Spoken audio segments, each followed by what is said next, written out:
Good afternoon, everyone, and welcome to the 2020 National Student Auditions Final Round. I am Dan Johnson-Wilmot, the NSA coordinator, and I'm here with the other members of our auditions team, Diana Allen, Vice President for Auditions, and Mark McQuaid, Auditions and Competitions Coordinator.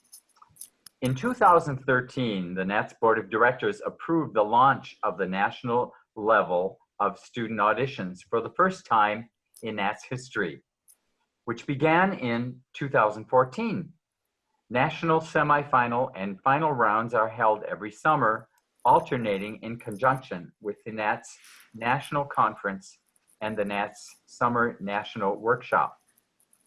This is the 7th NSA audition, and we are celebrating our 75th anniversary of NATS. And in true NATS form, we have been adaptive and flexible in moving our auditions from a normal live format to an online format. Education has been at the heart of NATS activities since our founding 75 years ago. Perhaps former NATS President Roy Delp said it best in these words: "Perhaps one of the greatest ties that binds us together as NATS members is the care we have for the students of our colleagues, as demonstrated at our student auditions." President Delp's words speak of a community of learners and a community that is positive, supportive, and caring. It is in this spirit that we present our singers this afternoon as our 3 panels of adjudicators determine the place winners of the audition. Representing our educational component, all 755 singers in our audition this year have received at least one set of comments from our colleague adjudicators in the preliminary and semifinal rounds. I want to thank the 160 adjudicators for their excellent work in the previous 2 rounds. 46 singers will perform this afternoon in this final round in 15 different categories for our prestigious panel of adjudicators. We will announce the adjudication panels after categories 1, 2, 3, and 4 have concluded. You will have a chance to hear a live interview with each adjudication panel at different segments of this audition while we are tabulating the rankings of the adjudicators.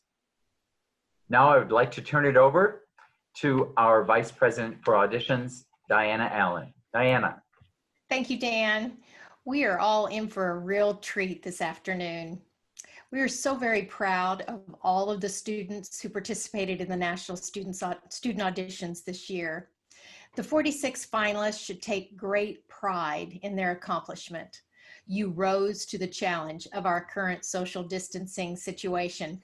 You made your videos in unusual places with acoustics and accompaniments you were not really used to. I want to congratulate you for all of your hard work in preparing for these auditions. I also want to thank your support system, including your teachers and pianists who helped you prepare, and of course your parents, family, and friends. We know that behind every performer is a whole host of supporters who are cheering them on, including Dan, Mark, and me. Speaking of Dan and Mark, please join me in thanking them, thunderous applause, for their countless hours of hard work that it took to not only make these auditions possible, but to do so in such an efficient and cheerful manner. I want to thank you personally, Dan and Mark. It has been my distinct pleasure to work with you these past 4 years. I think it's about time, so please sit back and enjoy the singing. I know I, for one, am very excited to hear this year's 2020 NSA finalists. Mark? Hi, everyone. I just want to add my thanks to all of you for tuning in and thank all of the finalists for their prompt attention and help in submitting the videos that we needed to make this final round come together. I would also like to add my thanks to my amazing colleagues, Diana Allen and Dan Johnson-Wilmot, and the entire national office staff for their incredible work and tireless efforts to bring this competition to life. It truly does take a village. Now, without further ado, it's showtime. We start with Category 1, High School Music Theater Treble Voice.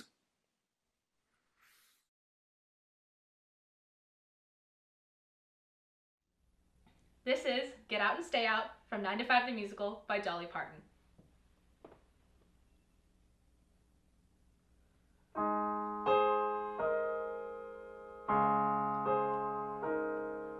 Well, it's funny how you waltzed in here, assuming I'd come back. Well, let me tell you something, you are way off track. Can't you see I'm different, or are you still that blind? No, you stand right there and take it. There's no love to hide behind. Now I am proud to tell you, I'm really doing good. I'm doing so much better than you ever thought I would. Got my own place, my own space to think and dream and plan.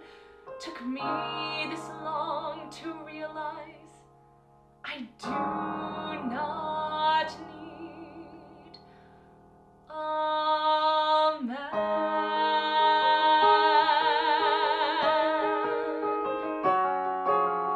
I used to need you, and then I finally learned. I used to want you, and now the tables turned.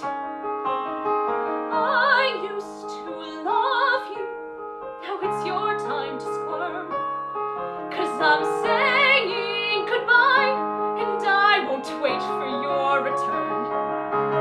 So get out and stay out, I finally had enough. Don't kiss me on your way out, it wouldn't move me much. You used me, abused me, you cheated and you lied. So get out and stay out, I'm taking back my life.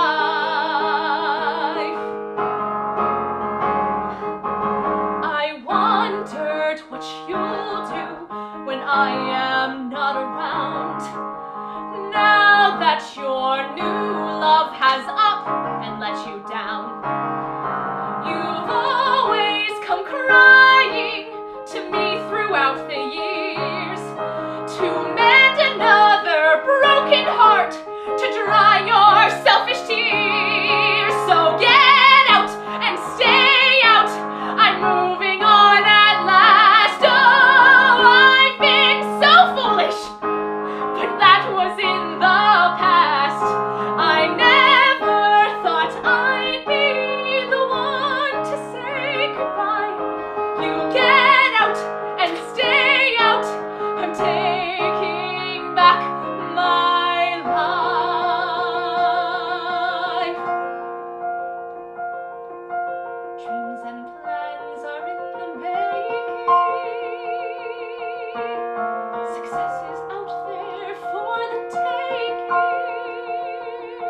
walls and build your house on top of easy street. But what you gonna do when it all falls down? 'Cause I let a little rumor spread. What you gonna do when I change the name of the person sleeping in your bed? What you gonna do when I tell the tale that makes the country turn its head? Just a little gossip and just a little lie. I'll simply say the little tramp was just a little spy. And what's he gonna do when it all falls down? Hey there, Mr. Chaplin. Well, your act deserves applause. You wave our flag and the country is impressed. But I'm a voice among the crowd that's questioning your cause. And now I'll spread my doubt among the rest. And what you gonna do when it all falls down? And where you gonna go from there? What you gonna do when the money's gone? And who you gonna buy to care? What you gonna do when this country says, now get yourself out of here? What you gonna paint when you cannot paint the town? I'm gonna wipe that smile from that famous little clown. And what's he gonna do when it all falls down? And all the king's horses and all the king's men will never put poor Charlie together again.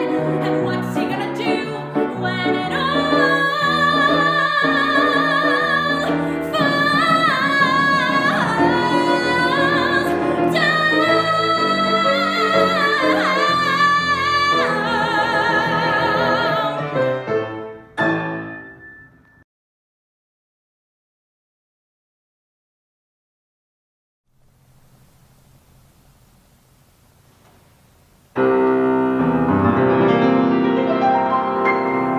When I became a nun at a very early age, I had to choose between the convent and the life upon the stage.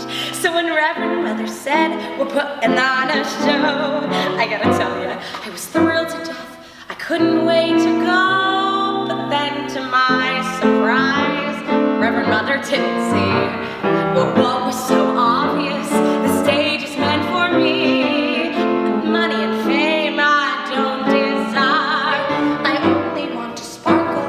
I don't need to start a fire, because I don't care if I'm ever rich or famous. I just wanna be a star. I don't care if you know what my name is. I just wanna be a star.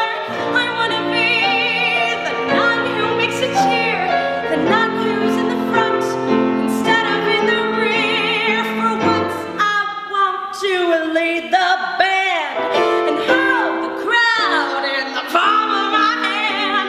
Oh, I don't care if I'm ever rich or famous, just so I can be a star. When we began the show, they were really green. They didn't know a chorus line from a chorus queen. They didn't realize that in the chorus line, you never get to strut your stuff. You never really shine. Oh, I don't care if I'm ever rich or famous. I just wanna be a star. Sure, it's true that my only claim to fame is I got what it takes to be a star. I know my vow of poverty means I can't make a fortune, but when we're 80 and we're sitting on the porch in the old man's home, and they ask who we are, I just want to say, hey, I was a star. I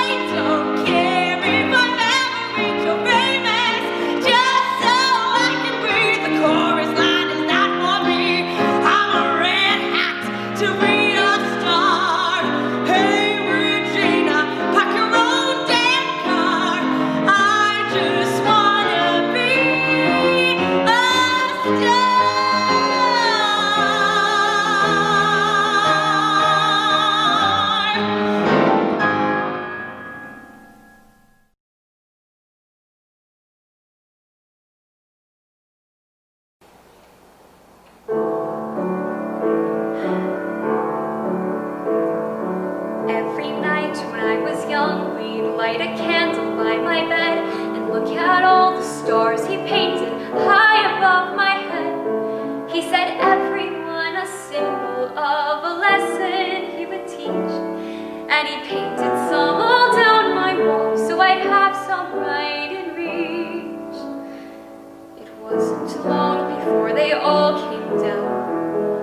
Stepmother said that they were gauche and she erased them.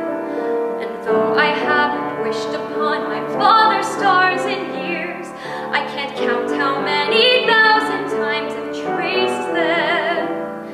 And it makes me want to cry, but I'm anything but sad, for you answered me a prayer today I didn't know I had.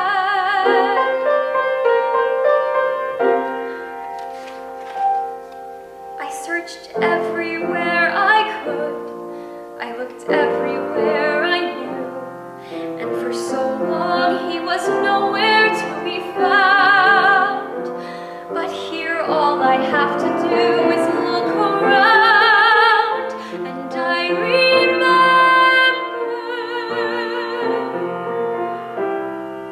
I did just what I was told, and I didn't say a thing. I thought living in the past would be unwise, but here all I have to do is close my eyes, and I remember.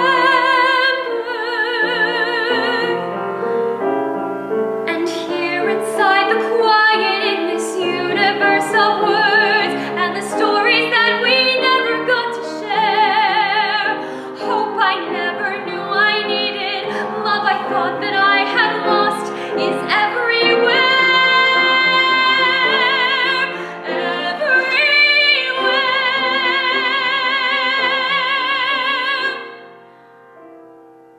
Father said before he died, he explained, well, he tried. If I loved him, he was never really gone. Though I thought he lied, I know now love goes on, and I'll remember.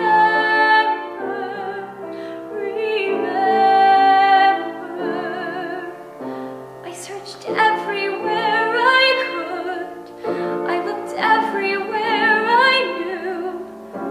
Now I know that thanks to you, wishes made on walls come true.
Hi, my name is Kevin Nedwich, and I'll be singing If I Can't Love Her from Beauty and the Beast by Alan Menken.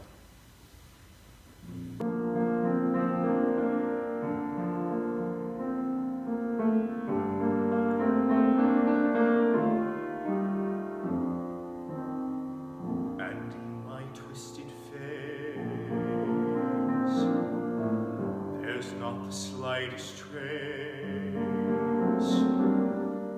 of anything that even hints of kindness. And from my tortured shape, no comfort, no escape.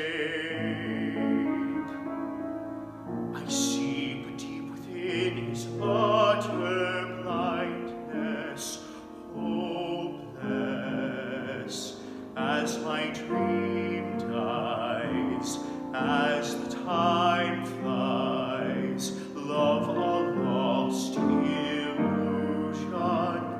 helpless, unforgiven, cold and driven to this sad conclusion.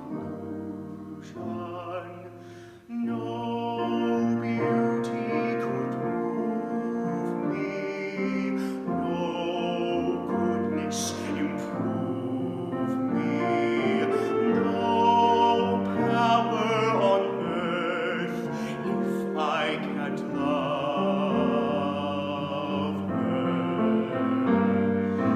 No passion could reach me, no lesson could teach me how I could have loved her and make her love me too. If I can't love her, then who? Long ago I should have seen all the things I could have been. Careless and unthinking, I moved onward. No pain could be deeper, no life could be cheaper, no point anymore if I can't love her. No spirit could win me, no hope left within me. Hope I could have loved her and that she'd set me free. But it's not to be if I can't love her. Let the world be done with me.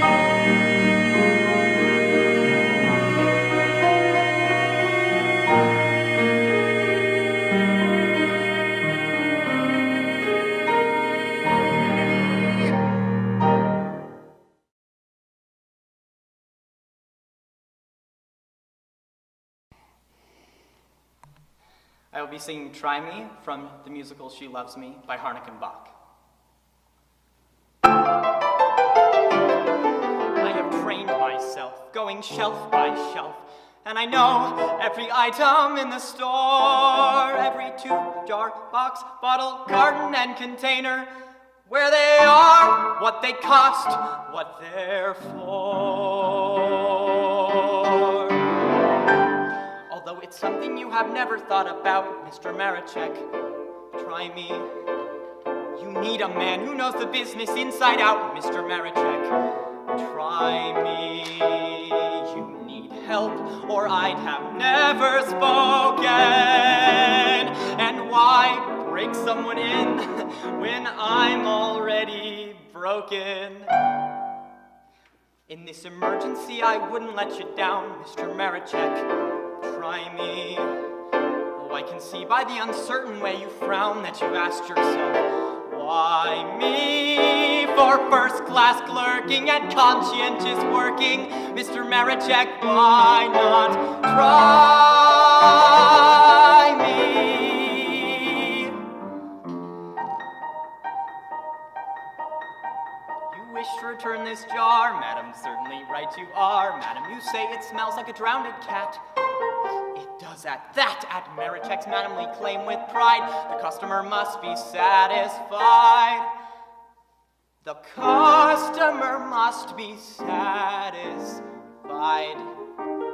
By the way, we have a special sale on autumn heather. Let me spray some on your hand. Here, we'll smell it together. It has the three elements of good perfume: attractive to the nose, invisible to the eye, and functional. My wife has used it time and again. It's very appealing to us men. I use it myself every now and then. Oh, certainly, madam. Oh, Miss Ritter! Miss Ritter? That's 20 and 6 for the autumn heather, 8 and 3 for the cream, 32 even for that bottle of Mermaid's Dream, 1 and 3 for the eyebrow pencil, 9 for the large shampoo, and then for the jar you're bringing back, that's 4 and 2 for you. That's a total of 98 less 4 and 2 for the jar, out of 100. Oh. Cha-ching! Here's your change, 5 and 2. There you are, the biggest sale in several years, I believe. Thank you, madam. Please call again. Glad I could help. Here is my card. Thank you, madam. Please call again. Do call again. Madam, I would gladly grow a mustache if you'd like, Mr. Marichek. Try me. Oh, I would even think of giving up my bike, Mr. Marichek. Try me for first-class clerking and conscientious working, Mr. Marichek. Why not try me?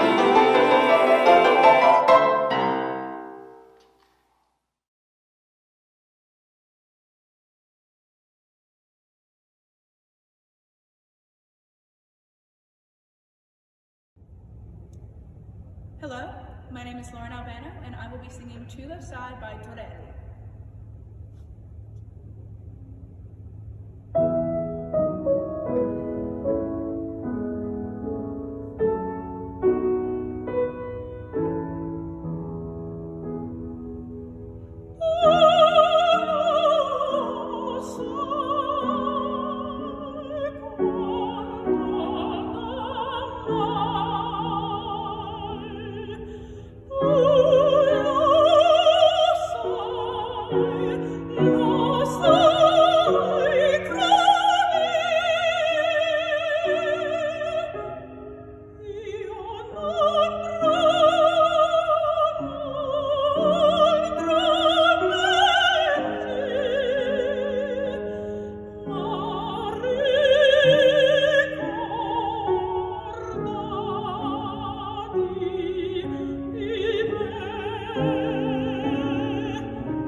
Hi,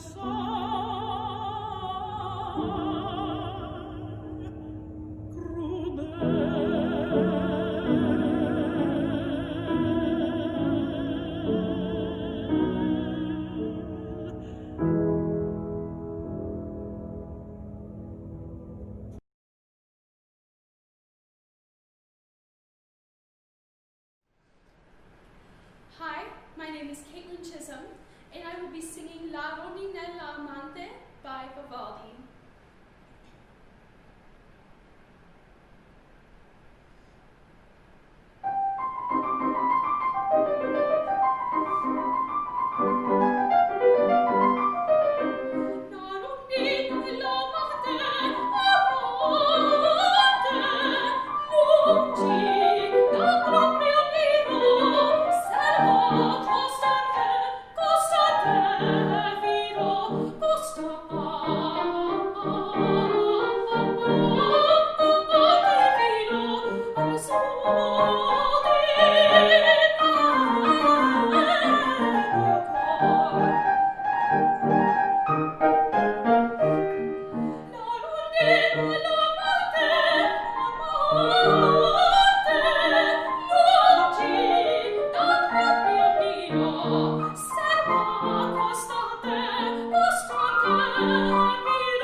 Hello, my name is Madeline Owens, and I'll be performing the Doll Song by Offenbach from the Tales of Hoffmann.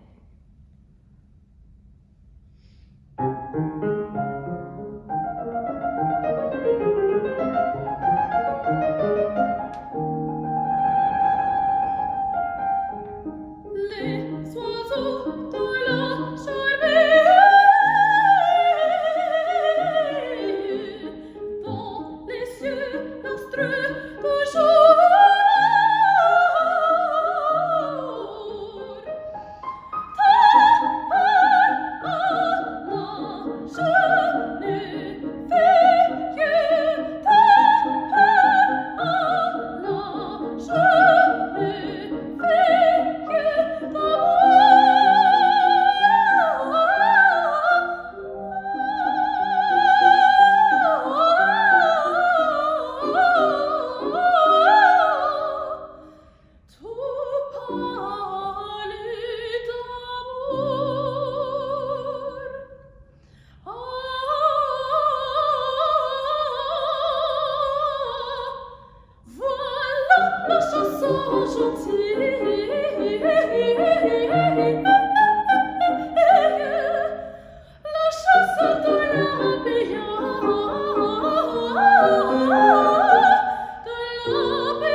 I will sing Bright is the Ring of Words from Songs of Travel by Rafe Vaughan Williams.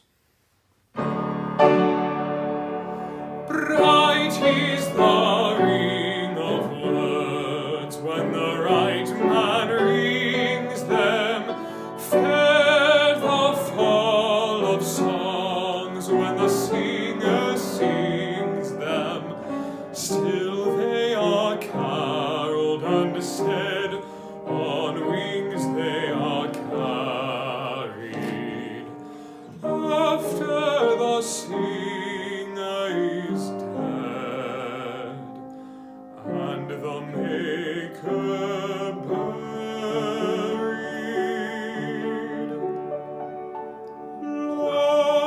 as the singer lies in the field of heather, songs of his fashion bring the swains together, and when the west is red with the sunset embers,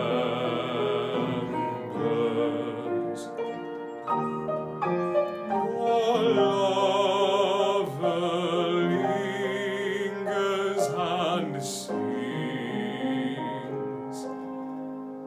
and the maid remembers.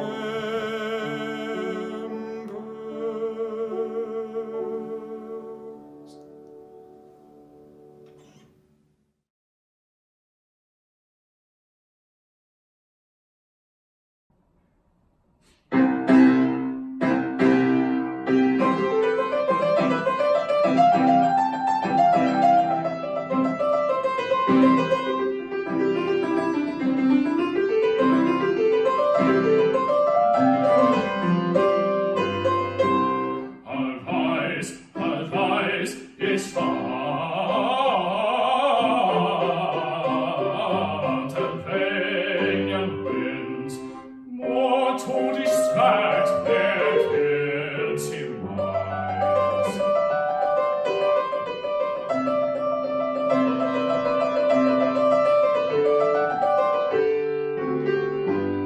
Advice he wins, advice he wins, whose false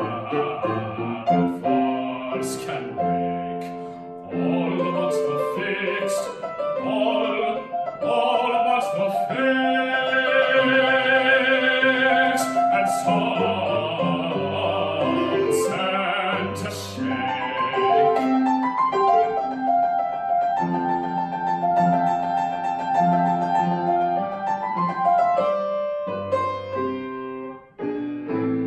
Contrive these wretches to pass part of the isle when nature never yet did smile.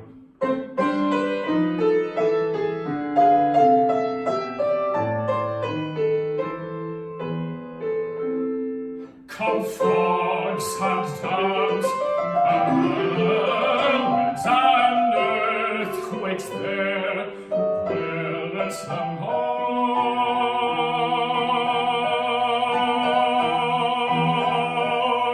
and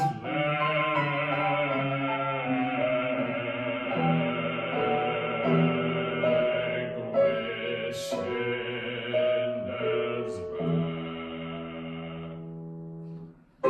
Rise and obey, rise and obey, rise and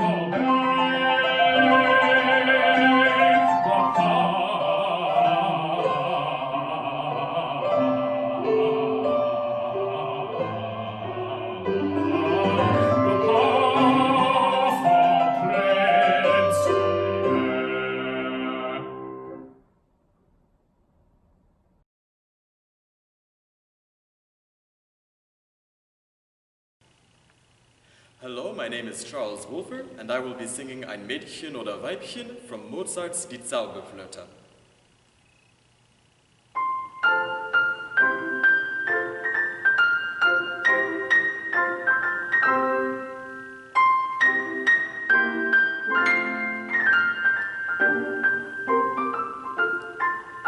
Ein Mädchen oder Weibchen wünscht Papageno sich. Oh, so ein sanftes Täubchen, wär Seligkeit für mich, wär Seligkeit für mich, wär Seligkeit für mich.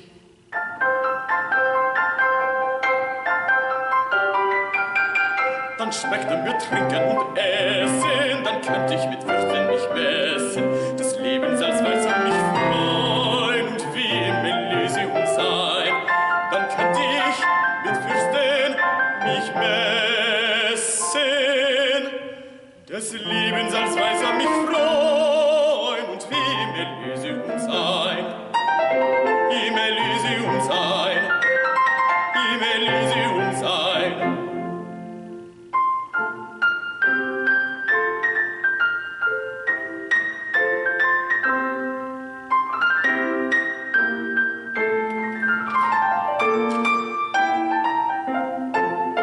Ein Mädchen oder Weibchen wünscht Papageno sich. Oh, so ein sanftes Bäuchchen wär Seligkeit für mich, wär Seligkeit für mich, wär Seligkeit für mich.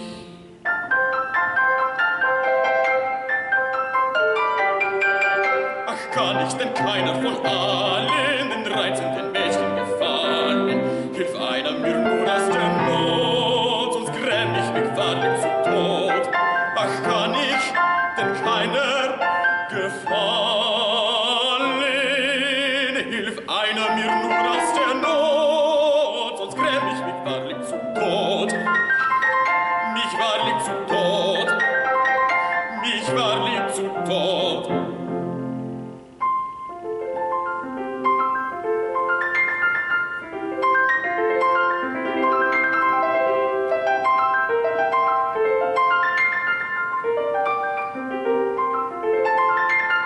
Ein Mädchen oder Weibchen wünscht Papageno sich.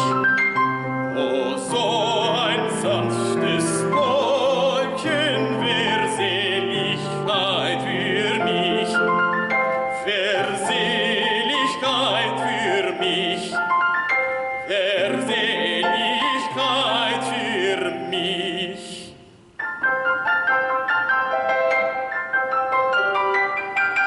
Wird keiner mir lieber gefähren, so muss ich die Flamme verzehren. Doch küsst mich ein weiblicher Mund, so bin ich schon wieder gesund. Doch küsst mich ein weiblicher Mund, so bin ich schon wieder gesund, so bin ich schon wieder gesund. Schon wieder gesund, schon wieder gesund.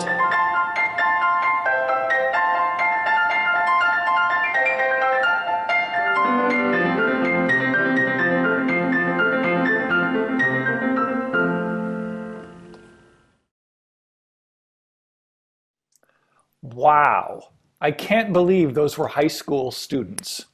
Our adjudicators are going to have some challenging decisions to make. So in order to give them some time to complete their rankings, we would like to take a few minutes and introduce our three illustrious panels of adjudicators. We begin with our music theater panel. This all-star group boasts three remarkable teachers whose students have appeared on Broadway, in national tours, and with major theaters around the country. They are Melissa Foster, Frank Ragsdale, and Mary Saunders Barton. Melissa Foster is a full-time senior lecturer in the Department of Theater at Northwestern University, where she is currently on the musical theater voice faculty in the School of Communication. Foster also has active private studios in Chicago and New York and is on the faculty for Broadway Breakthrough. Her presentation, Rocking the Singing Boat, pop, rock, singer-songwriter, folk, country, and R&B styles, has been seen in numerous venues nationwide. Melissa has had the pleasure of working with the cast of numerous professional productions in both Chicago and New York, including Broadway in Chicago's 25th Annual Putnam County Spelling Bee, American Music Theater Project's reading of Boublil and Schoenberg's musical La Révolution Française, and the first national tours of Peter and the Starcatcher and the Book of Mormon. Dr. Frank Ragsdale is Associate Professor of Voice, Department Chair, and Program Director at the University of Miami's Frost School of Music, where he teaches a variety of styles of voice, including classical, music theater, pop, rock, and country. Many of Ragsdale's students have secured agents and subsequently been hired by some of the top theaters in the country, including Lincoln Center and the Longacre Theater on Broadway, Goodspeed Opera House, Paper Mill Playhouse, and many more. Dr. Ragsdale boasts a long and varied performing career in opera, oratorio, musicals, plays, and recitals throughout North America, Australia, Europe, Africa, the Middle East, and Central America. Mary Saunders Barton is a Penn State Professor Emeritus currently residing in New York, where she maintains a musical theater voice studio for professional performers. Her own performing career spanned 20 years and included Broadway, off-Broadway, regional, film, and television credits, and her one-woman show, Stop Time, played to sell-out houses in New York City. Her music theater training video series, Bel Canto Can Belto, and her book, Cross Training in the Voice Studio, that she penned with past NATS president Norman Spivey, have become integral resources in voice studios around the world. Mary is frequently invited to present master classes and workshops for singers and teachers of singing at universities and voice conferences in the U.S. and abroad, and was the 2018 recipient of a Lifetime Achievement Award from the New Contemporary Commercial Vocal Pedagogy Institute at Shenandoah University. Wow, what a panel. Now I'll turn it over to Dan to talk about our classical adjudicators. Thank you, Mark. It is my pleasure to introduce the classical adjudicators, Stephen Austin, Julia Faulkner, and Mary Henderson Stuckey. Dr. Austin joined the faculty of the University of North Texas in 2001 after several years of teaching at Louisiana State University. He teaches applied voice and vocal pedagogy. His unique training in performance and voice science has placed Dr. Austin at the forefront of interdisciplinary work in voice science and vocal pedagogy. He is an active performer and is known as an excellent teacher, and known for his ability to clarify for the voice teaching community the complexities of voice science and to make it applicable to the studio teacher and singer. Julia Faulkner has firmly established herself as one of the world's leading voice teachers. Her students are performers at the Metropolitan Opera, Teatro alla Scala, Lyric Opera of Chicago, San Francisco Opera, and the Berlin, Vienna, and Bavarian State Operas, among other notable companies. Since 2015, Ms. Faulkner has been Director of Vocal Studies for the Lyric Opera of Chicago's Ryan Opera Center. She is a master teacher at the Santa Fe's Opera Apprentice Program for singers, and she has performed on many of the world's stages, including the Metropolitan Opera in New York.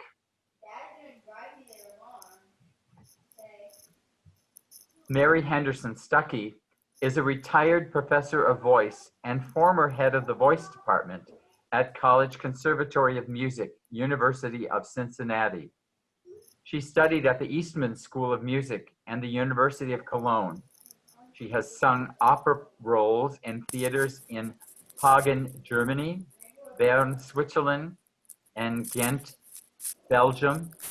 As a recitalist, she has appeared at the Cleveland Art Song Festival, at the Syracuse University Summer Program in Switzerland, where she was also a faculty member. Mary often performs in duo with her husband, and their repertoire spans the gamut of 16th century lute and vihuela, a plucked instrument of Spain, songs, to the 20th century music for voice and guitar. Mary was a master teacher at the NATS intern program in June of 2019, and I was privileged to be at one of her recitals. So these are our very well qualified adjudicators who are also very nice people, and I hope you will enjoy the interview with them later on in the program. Diana? Thank you, Dan. I am pleased to introduce this year's Hall Johnson adjudicators, Barbara Hill Moore, Everett McCorvey, and Devona Rowe. I had the pleasure of speaking with them in interview, and you won't want to miss that as we go through our auditions today. As their full bios are on the screen, I just want to point out a couple of highlights for our distinguished panel of adjudicators. Barbara Hill Moore, Meadows Foundation Distinguished Teaching Professor of Voice in Meadow School of the Arts at Southern Methodist University, has taught at SMU since 1974 and served as its department chair from 77 through 92. In 1990, Professor Hill Moore founded Spiritual Voices, an ensemble of 5 soloists and an accompanist specializing in the performance of the earliest composed Negro spirituals. Spiritual Voices has sung concerts throughout the United States. Professor Hill Moore has presented master classes throughout North America, Europe, Asia, and Africa. Her students have sung with opera companies throughout the world. Thank you, Barbara. Our next adjudicator is Everett McCorvey. He is a tenor and native of Montgomery, Alabama. Dr. McCorvey's career has spanned all areas of the performing arts, from performer to musical director, voice teacher, producer, impresario, conductor, union rep, administrator, and mentor. As a teacher, he's given master classes and vocal workshops throughout the United States, Europe, South America, China, Japan, and Poland. Dr. McCorvey is the founder and music director of the American Spiritual Ensemble, a group of 24 professional singers performing spirituals and other compositions of African American composers, dedicated to keeping the American Negro spiritual alive. Thank you, Everett. Our third and final adjudicator is Devona Rowe. She's a performing artist and educator, and currently on the faculty of the Peabody Preparatory of Johns Hopkins University. Dr. Rowe gave the world premiere performance of Pulitzer Prize winning composer George Walker's 5 songs for piano and voice during the National Black American Music Conference. With over 30 years of experience as a voice teacher and as an arts educator, Dr. Rowe has taught on the University of North Carolina at Chapel Hill, Blair School of Music of Vanderbilt University, Aspen Music School, Morgan State University, and the University of Maryland Eastern Shore. Thank you, Devona. Mark? We'd like to just thank all of our adjudicators for their monumental work in listening to these. I know they're super excited to be here, and we just want to thank them for sharing their time and talent. Now, we go back to auditions with Category 5, Lower Music Theater Treble Voice.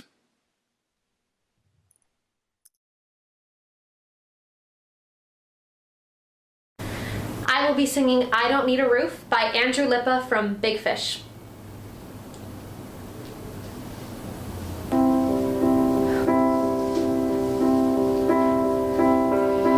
In your face, I see a lifetime. In this place, I feel at ease. Wallpaper peeling, paint wearing thin. Here's where I end and begin. I don't need a roof to know I'm covered. I don't need a roof to know I'm home.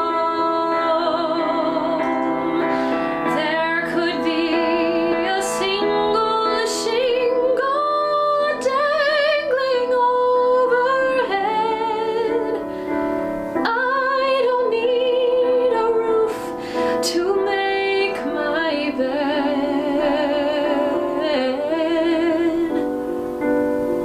Close your eyes. I'm still beside you.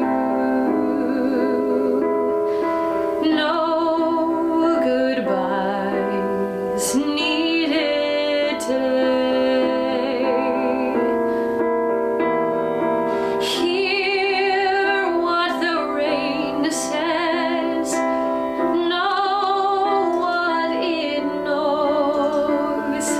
After the rain, something grows. I don't need a roof to say I love you. I don't need a roof to call you mine. I don't need adventure in some faraway frontier. I don't need a roof to feel you near. All I need is you and you forever. All I feel is true and absolute.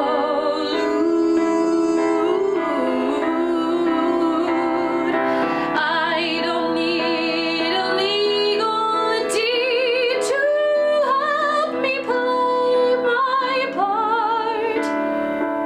I don't need a roof to hold my heart.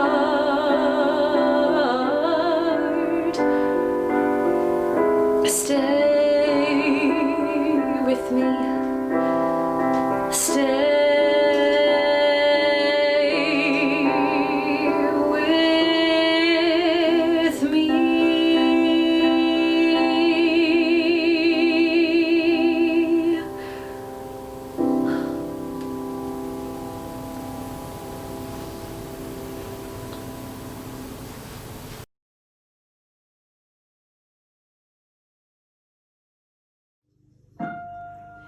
If you wanna know why I have a roving eye when another cute guy passes there, I just have to try before I buy the bargains and husbands are ready to wear. 'Cause a man isn't like an expensive sweater or department store dress on the rack. If you pick him up and take him home and then find something better, nobody but nobody will take him back. I'm shopping around, just looking where men are concerned. I'm just shopping around. A girl must compare men for wear and for tear before she buys.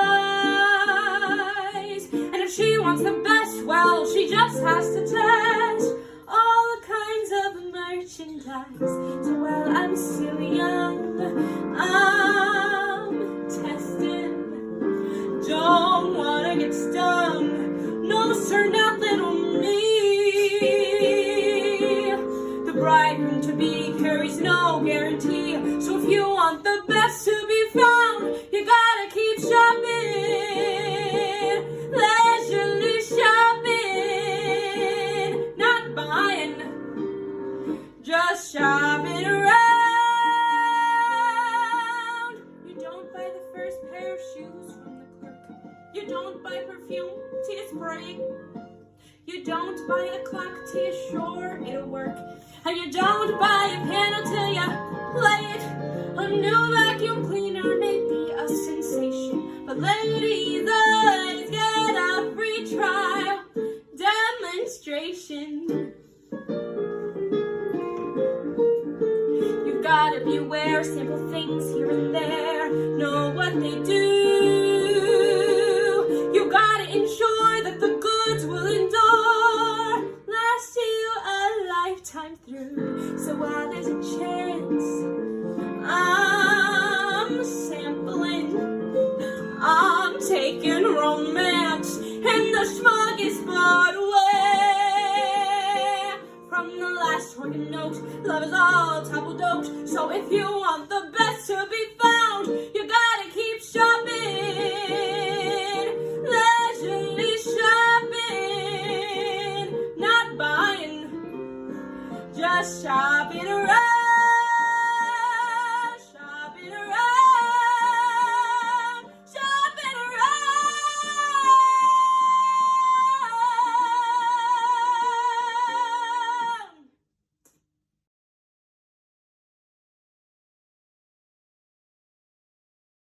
I'm Caroline Seegers. I will sing Astonishing by Jason Howland from Little Women.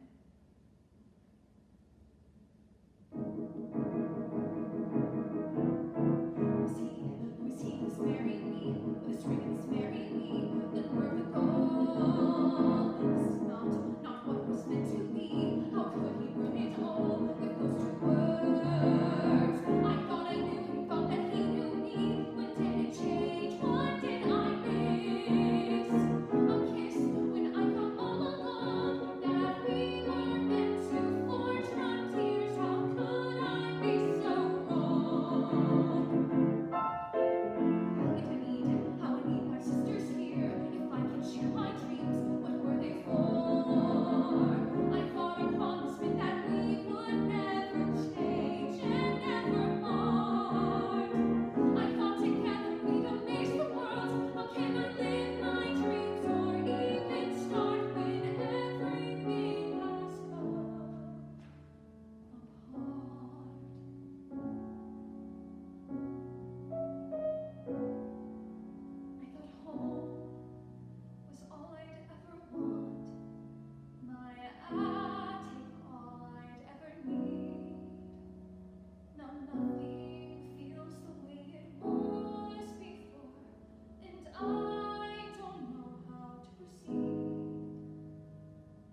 great adventure has begun. I may be small, but I've got giant plans to shine as brightly as the sun.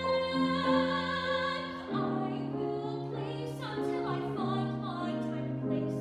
I will be fearless, surrendering modesty and grace. I will not disappear without a trace. I'll shout and strive riot, be anything but quiet. Caress the bird for longest, I'll be astonishing, last.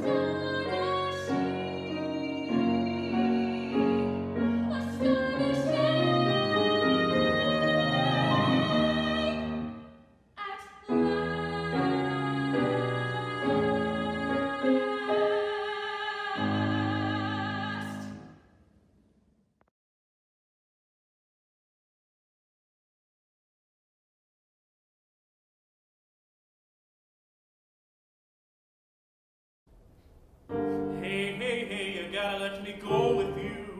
You don't know what it's like to be considered a freak. Well, maybe you do, but that's why we gotta stick together. No, no, no, don't speak, don't speak, don't speak. Just hear me out, I might surprise you. I'll be a friend when others despise you. Don't roll your eyes, stop with the moping. You need a pal, my calendar's open. I'll bring you soup when you feel congested. I'll bail you out when you get arrested. I got your back when things get scary, and I'll shave it when it gets hairy. Don't let me go, don't let me go, don't let me go. You need me, you need me. I'll treat you right and never act shoddy. If you kill a man, I'll hide the body. What do you say? You're not responding. I think we're bonding. Don't let me go, don't let me go, don't let me go. You need me, you and me, we belong together. Like butter and grits, like kibbles and bits, like yin and yang, sturm and drang, like yin and chang attached at the hip, but not an old lady hip that might break. I'm gonna be on you like a fat kid on cake. Oh, like Cupid and Psyche, like Pop Rocks and Mikey wishing together, like that Velcro stuff. I'll be the fuzzy side, you'll be the spiky. Oh, like those kids in the pajamas with those funny things at the bottom, you know, feeties. Like donuts and what those are donuts, donuts and diabetes. Don't let me go, don't let me go, don't let me go, don't let me go. Hold me, hug me, take me, please. No, no, no, no, no, no, no, no, please don't let me go. I need you, I need you, I need you, I need you, I need you, I need you, I need you, I need you, I need you, I need you, I need you, I need you, I need you, I need you, I need you. Don't let me go, go, go, don't let me go, go, go, go, go, go, go, go, go, go.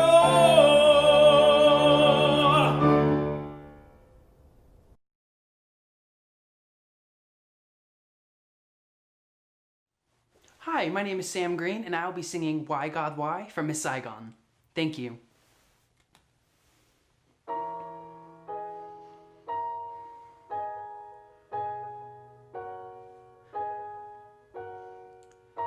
Why does Saigon never sleep at night? Why does this girl smell of orange trees? How can I feel good when nothing's right? How is she cool when there is no breeze? Vietnam, you don't give answers, do you, friend?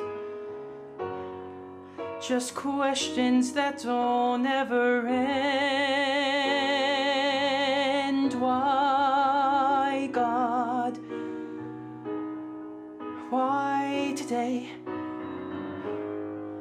I'm all through here on my way. There's nothing left here that I'll miss. Why send me now a night like this? Who is the girl in this rusty bed? Why am I back in this filthy room? Why is her voice ringing in my head? Why am I high on her cheap perfume? Vietnam. Hey, look, I mean ya, no offense. But why does nothing here make sense? Why, God, show your hand? Why can't one guy understand? I've been with girls who knew much more. I've never felt confused before. Why me? What's your plan? I can't help her. No one can. I want my memories as they were, but now I'll leave remembering her.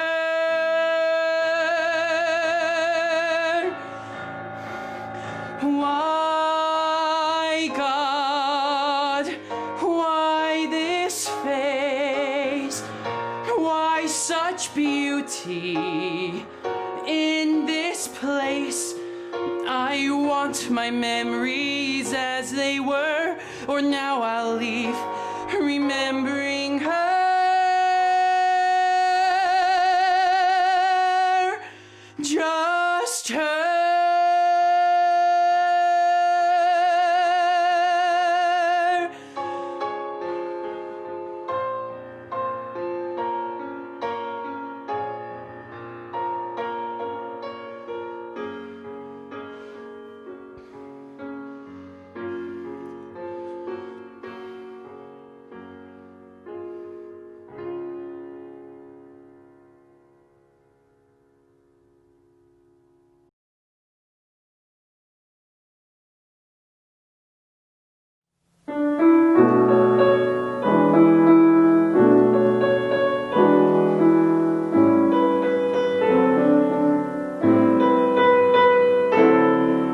When she mentioned how her aunt bit off the spoon, she completely done me in, and my heart went on a journey to the moon.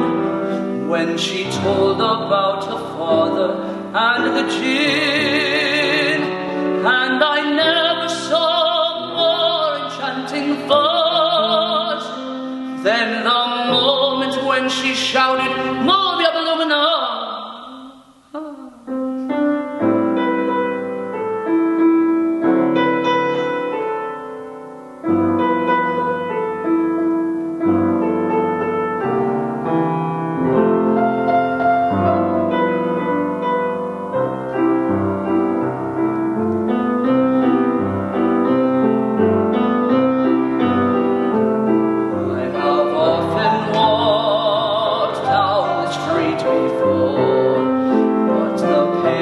Always stayed beneath my feet before. All at once am I several stories high, knowing I'm on the street where you live. On the lilac trees in the heart of town, can you hear a lark in any other part of town? Doesn't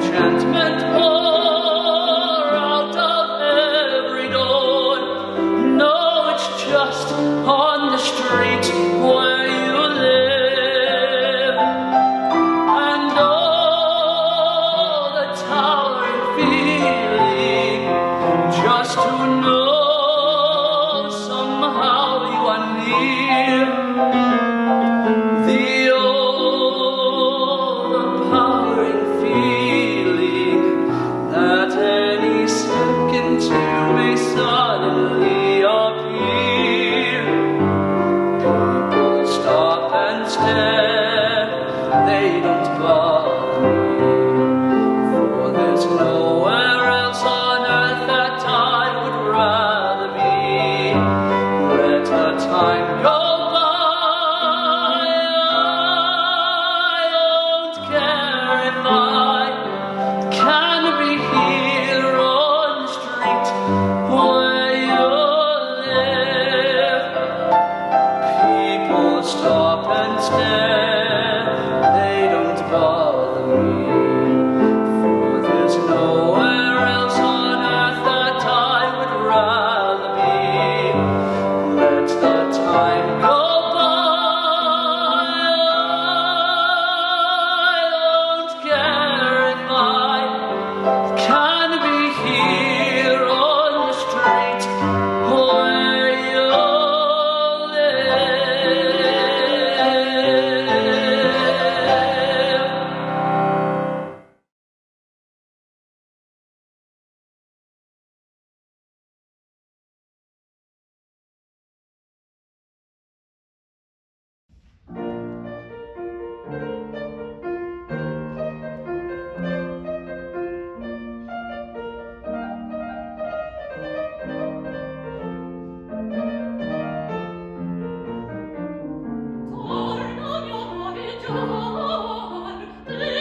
I will be singing Not in a Silver Casket from Jake Heggie's Songs and Sonnets to Ophelia.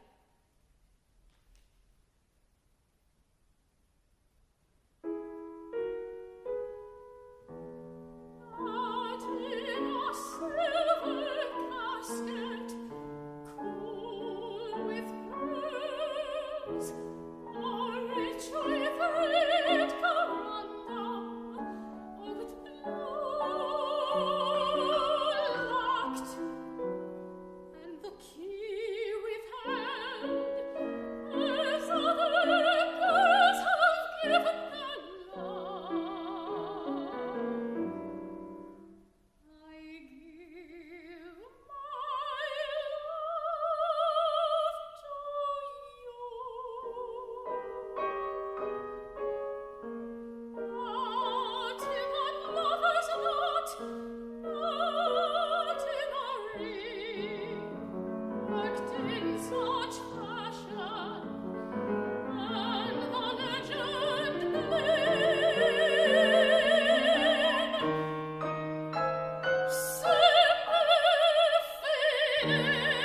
fidelis, where a sacred spring can lose a drop of mischief for the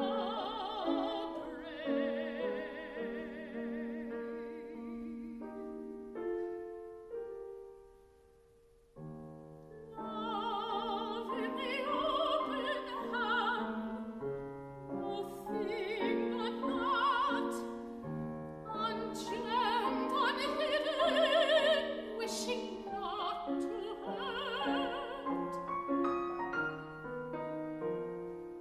as one should bring you cowslips in a hat swung from the hand, or apples in her skirt. I bring you calling out as children do. Look, look what I have, and these are for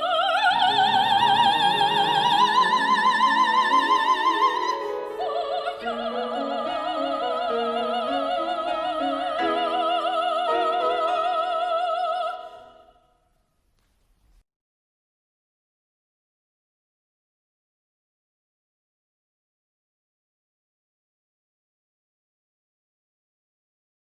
Hello, my name is Ricky Goodwin, and I will be singing Linsky's aria from Eugene Onegin by Tchaikovsky.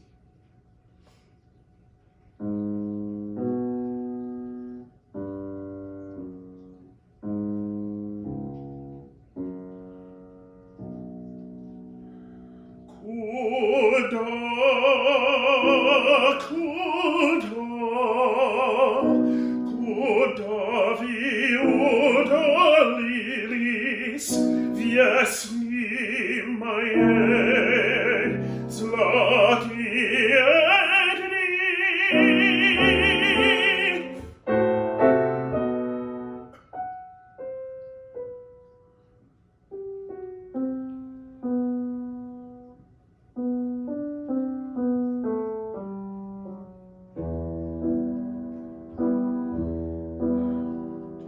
Storin griaduski miega tovit, Jevo zorna prasna lovit, Vod blokat me tarica jom,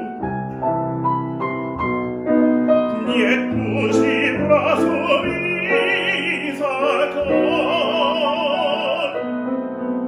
Paduli asfilo in prazioni, il mimo proleti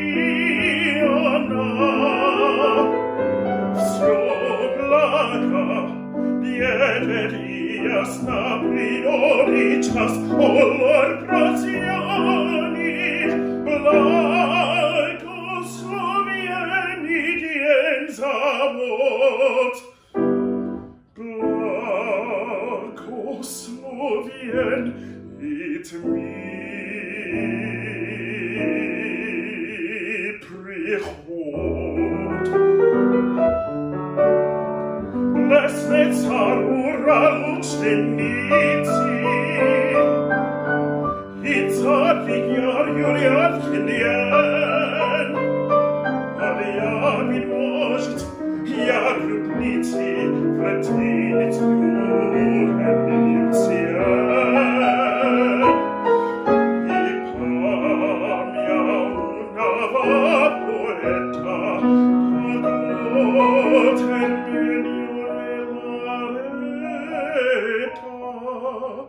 Zaburet mir minia noti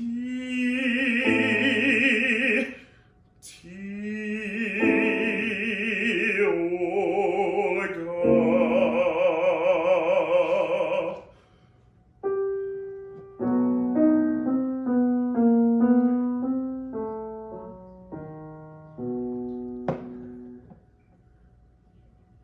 Скажи,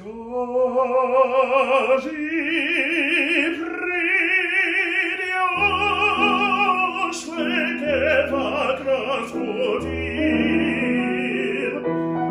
Слезур речнер унер урнай и тумат, меня любил. Единой посвятилась, верчами жизнь не бурной, а только я тебя любил. Тебя единой посвятил, разве печами жизнь не бурной, а только я тебя любил.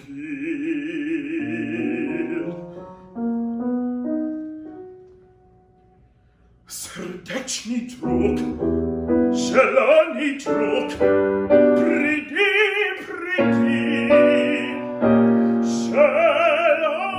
Желанный друг, приди, твой супруг, приди, твой супруг, приди, приди.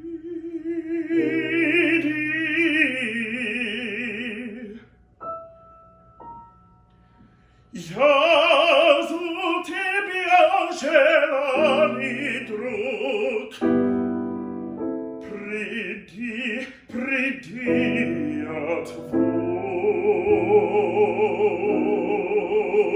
супруг. Куда вы удалились, золотые дни моей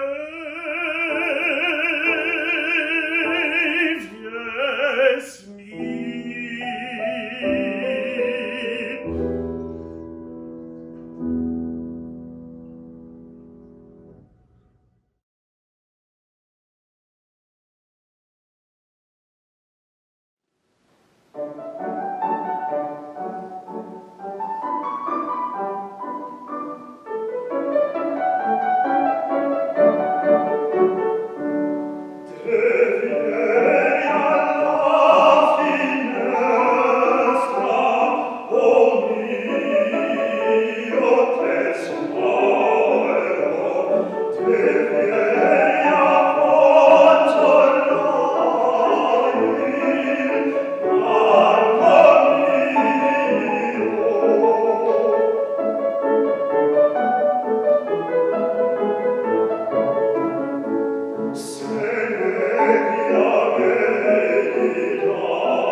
performing Vaghissima Sembianza by Stefano Donati.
Hello again. We are definitely hearing some outstanding singing today. We're now halfway through our auditions, and we wanted to take some time to get to know our outstanding panels of adjudicators. Joining me now are our three amazing music theater adjudicators, the marvelous Melissa Foster, the fabulous Frank Ragsdale, and the magnificent Mary Saunders Barton. Welcome to you all. Thank you so much for taking a few moments away from your adjudications to chat with us. As we saw earlier in our introductions, each of your resumes speaks for itself. So we're not going to dig into that. People can read those and know exactly who you are. But we wanted to take a minute to talk to you because you all bring together a wealth of knowledge and experience and passion about musical theater. You bring that to NATS and to the National Students Auditions. And so we wanted to share some of those incredible riches with our singers today. So let's jump right in and chat a bit, shall we? When you're listening to auditions, what are you looking for when you're listening and watching music theater auditions?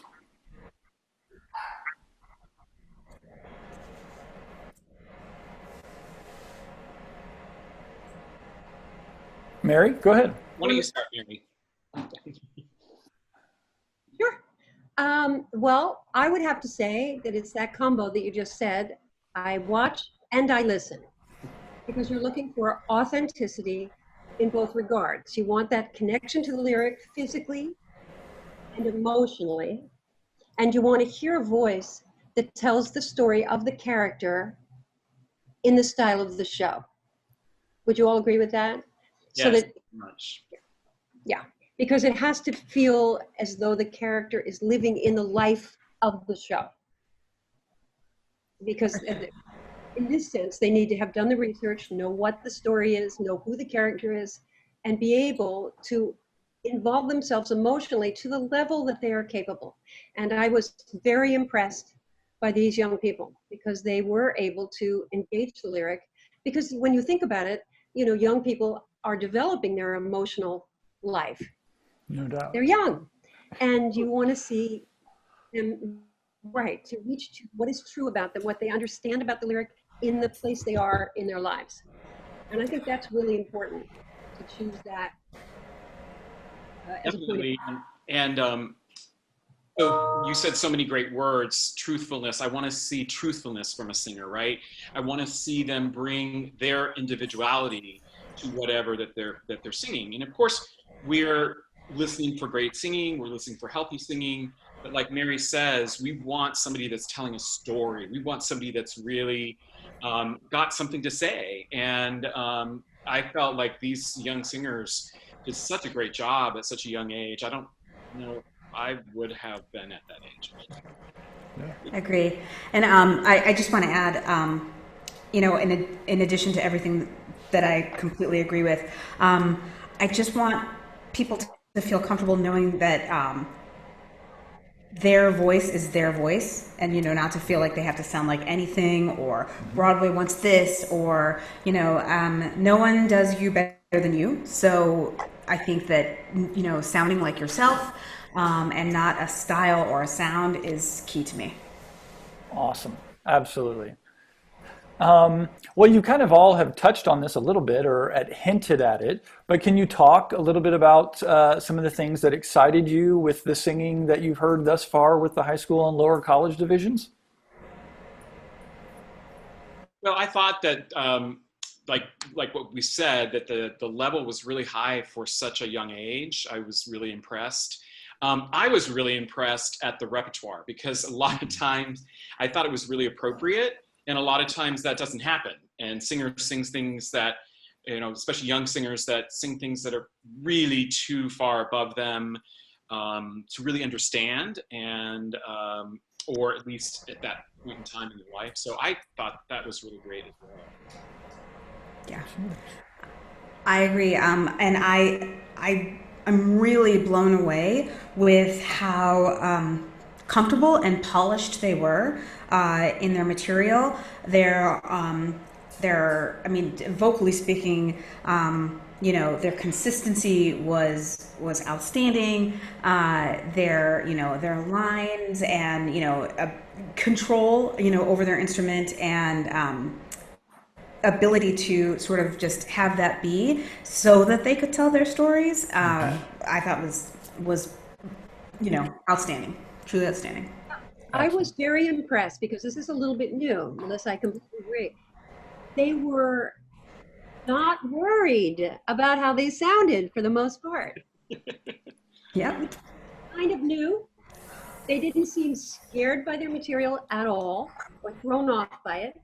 It didn't call attention to the vocalism, so you could concentrate on what they were saying, which is a big step forward, I think, in these auditions. I see a lot of growth in terms of what these singers are accomplishing at a very young age. The part that amazed me is I thought, okay, wait, how old are they? These are very young. That first group is high school. And I remember my kids in high school, that's very young. And yet they managed to step into the material with grace, and they embrace the story with joy. I mean, they love to sing. These kids love to sing. And I congratulate them for jumping right in, owning it from beginning to end. And I would say that was true for every performer. Absolutely. Well, the musical theater auditions, you know, the NATS auditions in the classical realm have been around a long time. The musical theater auditions are relatively new in the time frame, the history of NATS. How do you all see the value in this, or what value do you see in the NATS auditions, and especially the musical theater auditions for singers?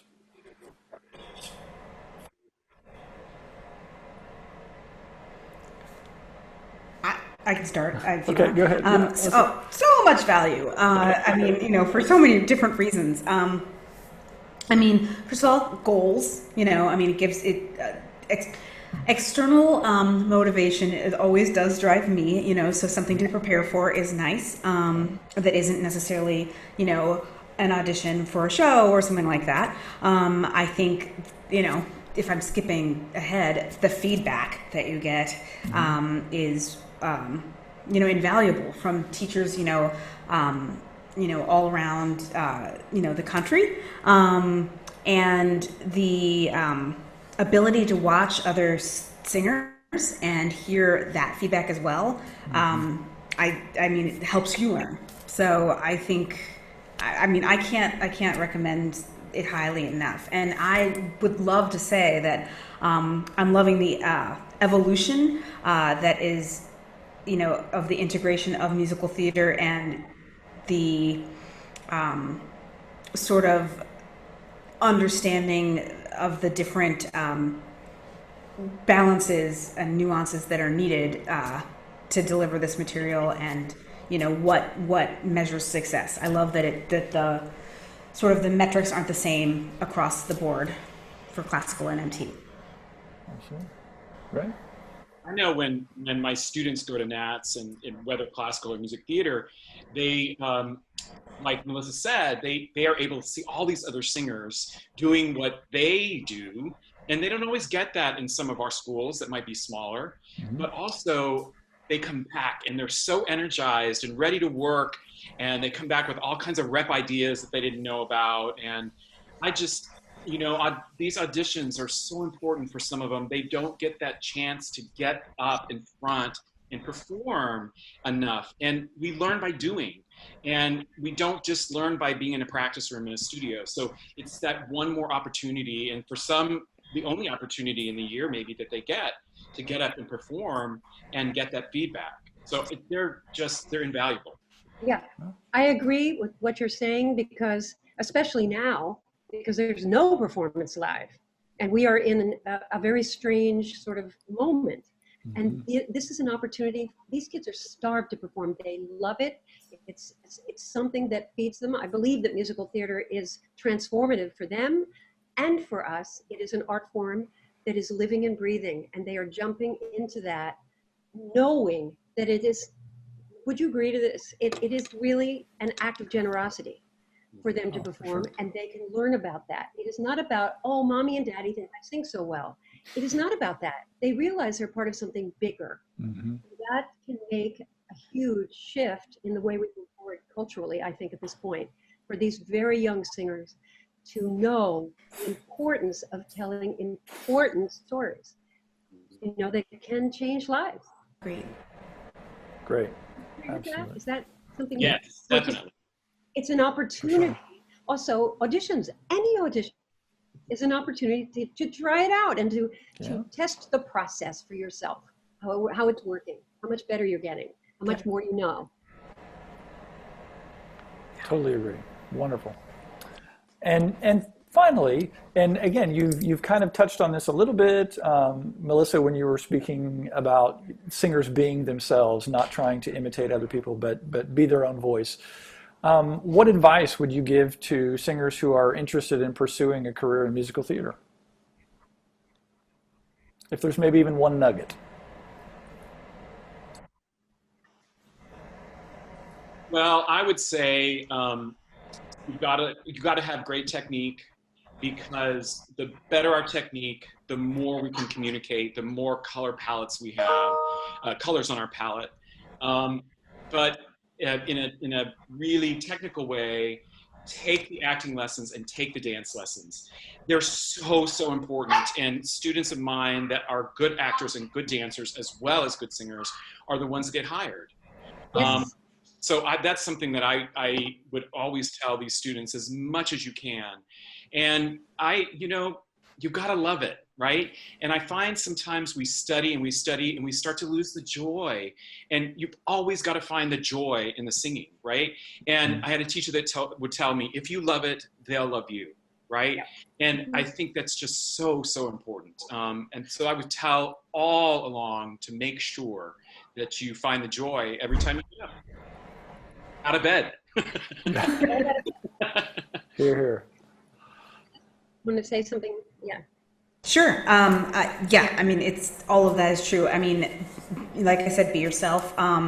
And great technique because I mean, it is 8 shows a week, you know, and that's a rigorous lifestyle. So, you know, trusting in that and building that and working on that and understanding that that is something that takes consistent work, you know, and it isn't just about getting the role or getting the applause. It's about the craft, you know.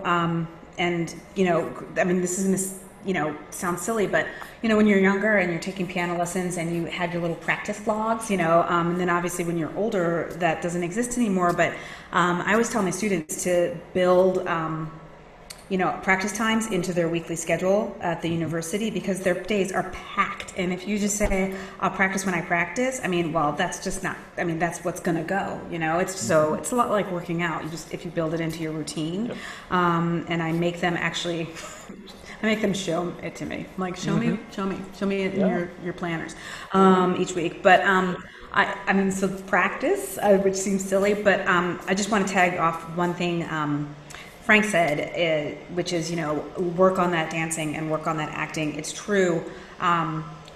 Don't hide from your weaknesses. I think that is something that humans do. That's I great. mean, you know, you go towards your strengths and it's no fun to work on something you're not good at. But that's exactly why you should get into those dance classes. I mean, and get better because a lot of times, you know, you can't sing until you get through a dance call. So get to work and enjoy the work. Yeah, I would just tag on that. Never stop training, ever. Why would you ever stop? You keep it going forever. You got to trust that process. Trust that process and keep moving forward and be happy that you have. Can you still hear me? Yeah, fabulous. That was great. Yeah.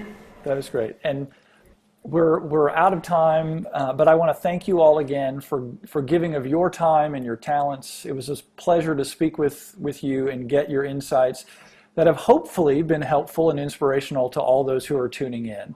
I know they were for me. And now it's time for us to sign off and let you get back to adjudicating as we return to our auditions. So we're now going to return to performances for our National Student Audition finalists, beginning with Category 9, Upper Music Theater Treble Voice. Bye. Hello, my name is Logan Cosper, and today I'll be singing When He Sees Me from Waitress.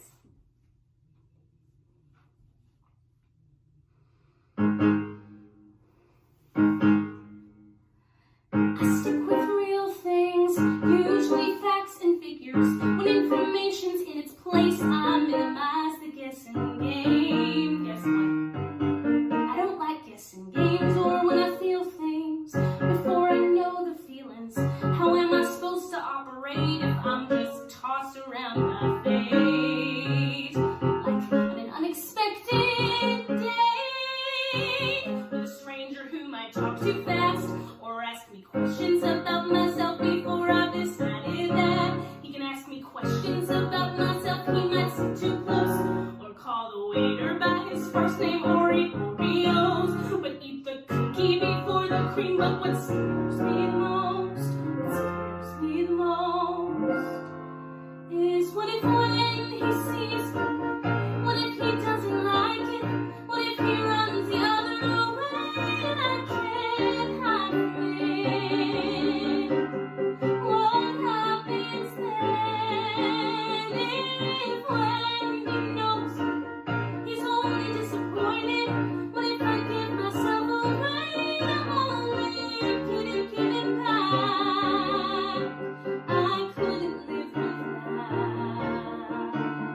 So I'm just fine inside my shell-shaped mind. This way I get the best view, so that when he sees me, I want him to. I'm not defensive, I'm simply being cautious. I can't risk reckless dating due to my miscalculating why. A certain suitor stands in line. I've seen the movies, those made for television. You cannot be too careful when it comes to sharing your life. I could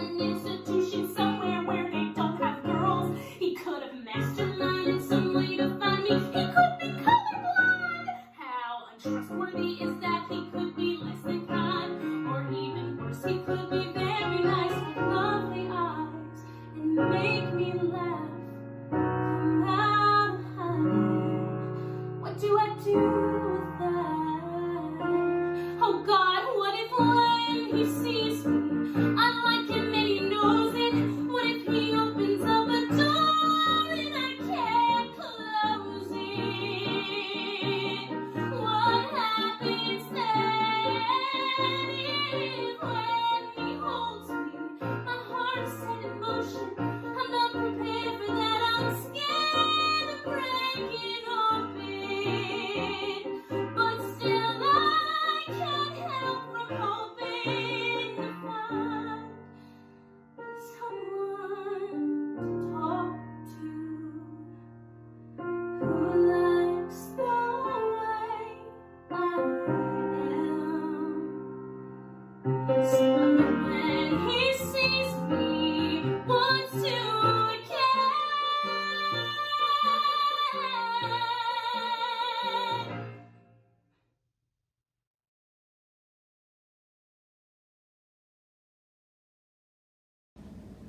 Hi, my name is Abby Montes, and I'm going to be singing Greenfinch and Lindenberg from the musical Sweeney Todd, written by Stephen Sondheim.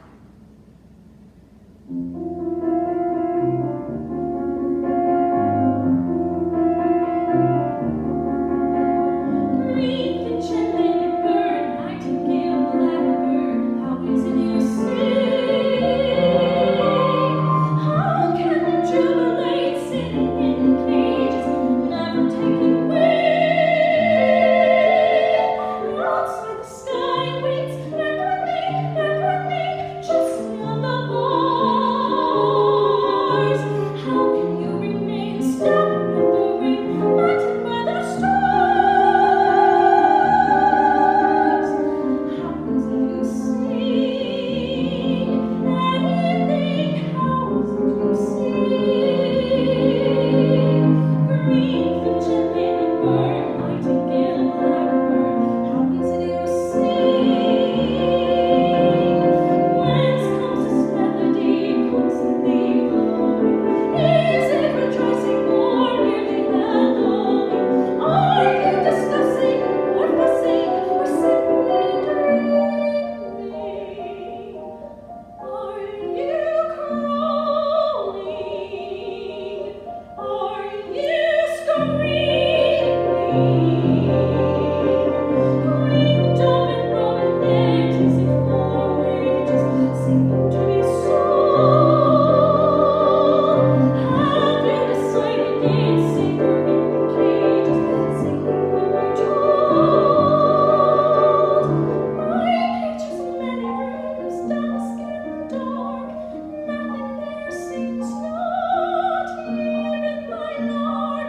Larks never will you know when they're captive. Teach me to be more adaptive. Oh, Greenfinch and Lindenberg, nightingale, blackbird, how is it you sing? If I cannot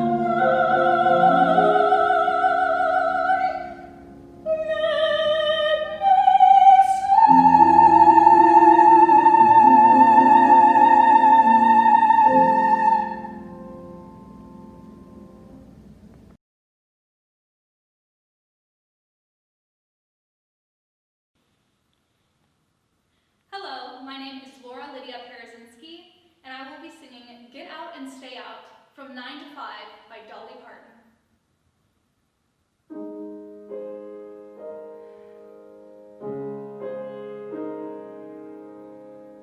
Well, it's funny how you waltzed in here, assuming I'd come back.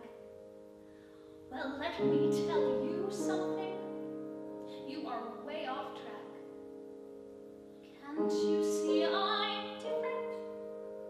Or are you still that blind? No, you stay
Lost in the Wilderness from Children of Eden by Stephen Schwartz.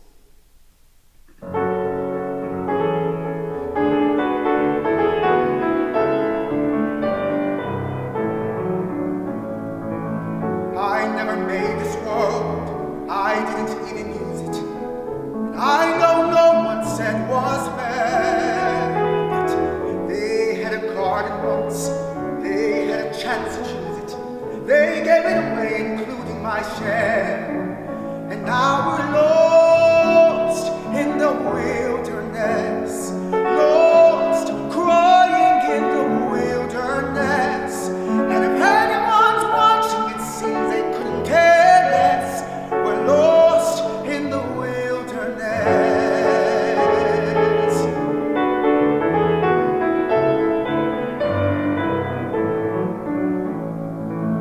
You follow all the rules, you swallow all the stories, and every night you wish on a star. Dreaming your day will come, trusting in allegories. But every morning, boy, look where you are. Lost in the wilderness, lost, dying in the wilderness, with no chance of living more until you confess. We're lost in the wilderness. Don't you watch the eagle fly to the sun and wonder how it got to be so free? If you ever have, you know your journey's begun. Hey, what have you got to lose, boy? Already we are yours.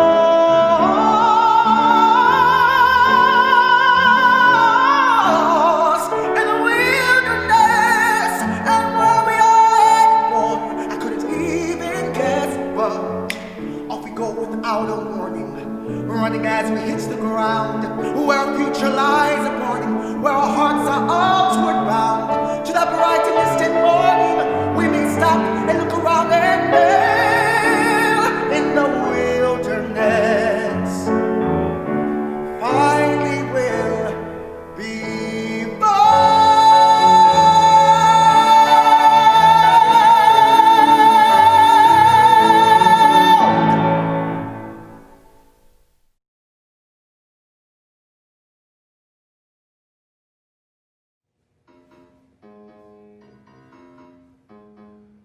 What is it about her that makes me want her? What is it about her that turns me pale? Something in her smile, something that I'll never understand. The wild abandoned, what is it about her that parts the waters? What is it about her that hoists the sail? Something in her hair instructing where to touch. Why do I need her so much? This woman makes me cry. This woman makes me burn. This woman's eyes can cut me to the core.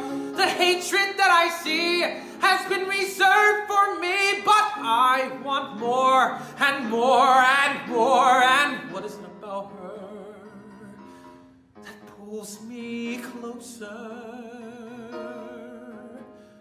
What is it about her that tips the scale? This girl is all I have, so soft, so fair, so fine. And she's forever mine. This woman builds me up, this woman tears me down, this woman speaks and I can break apart. Now comes another man, pretending he can win her heart. Well, let him start. What is it about her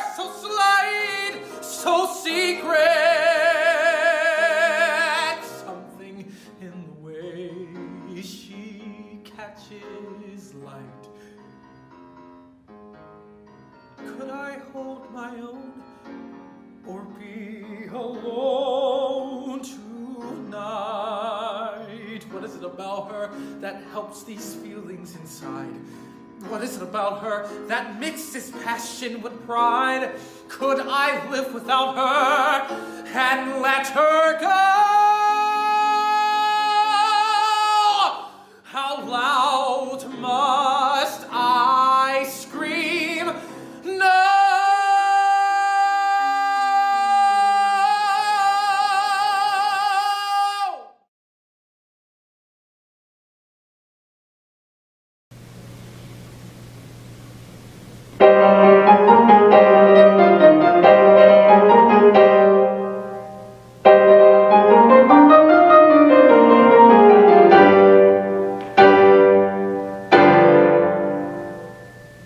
I'm sure that you have heard the name Adolfo, the ladies' man who wins the claim Adolfo. Well, lovely miss, I am the same Adolfo. I introduce myself, I am Adolfo. Not so fast, so just in case you didn't hear Adolfo, I'll try to make it very clear, Adolfo. The lovely ladies always cheer Adolfo. When I repeat myself, I am Adolfo. I can sing it high, Adolfo. I can sing it low, Adolfo. I can sing it very fast. I can sing it very slowly.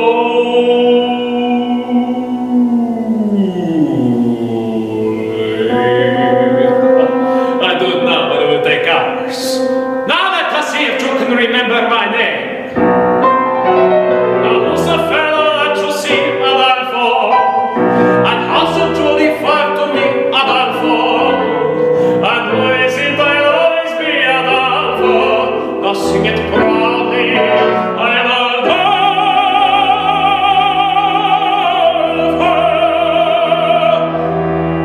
Now let me spell it out for you lovely ladies who didn't hear for some reason, maybe because you are hard of hearing or something. I do not know. It goes.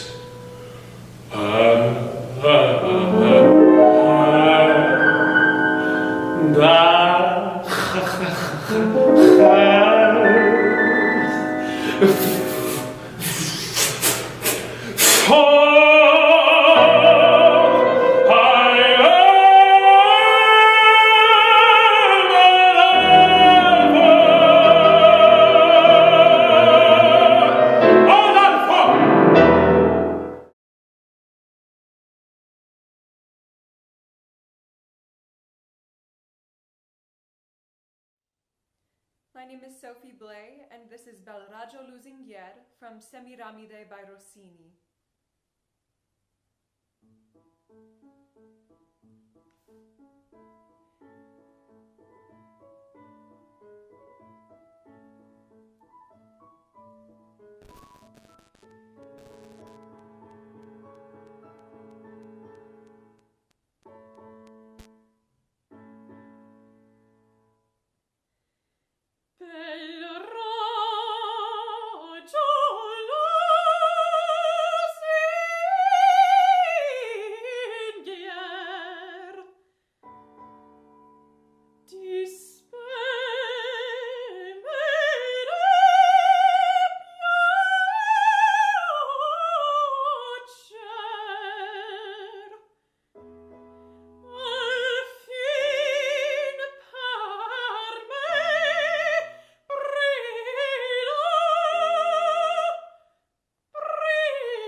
dolce pensiero di quell'istante a te sorrirei l'amante cor sì.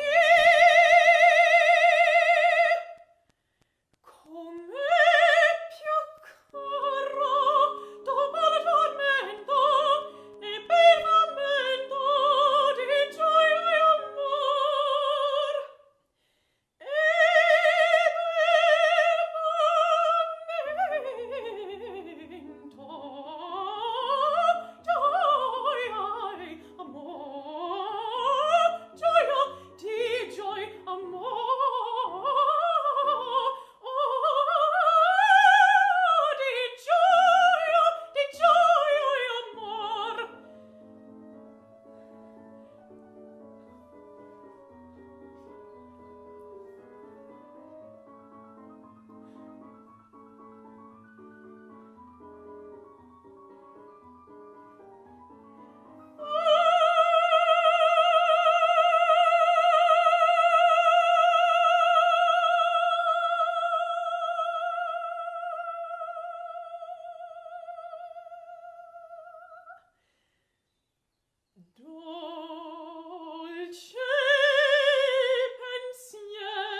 Hello, my name is Adro Broad, and today I will be singing A Dream from Lullabies and Dreams by Stephen Mark Cohn.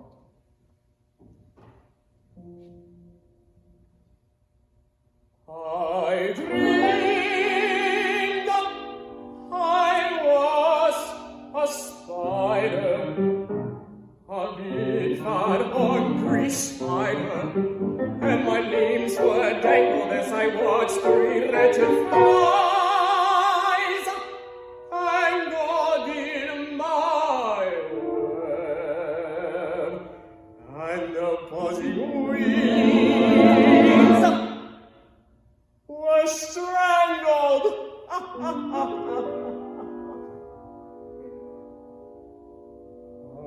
And I mocked them like a demon who delights to be a demon for the sake of sin alone. And I wove my laces on their terror-stricken faces, such they muffle every groan.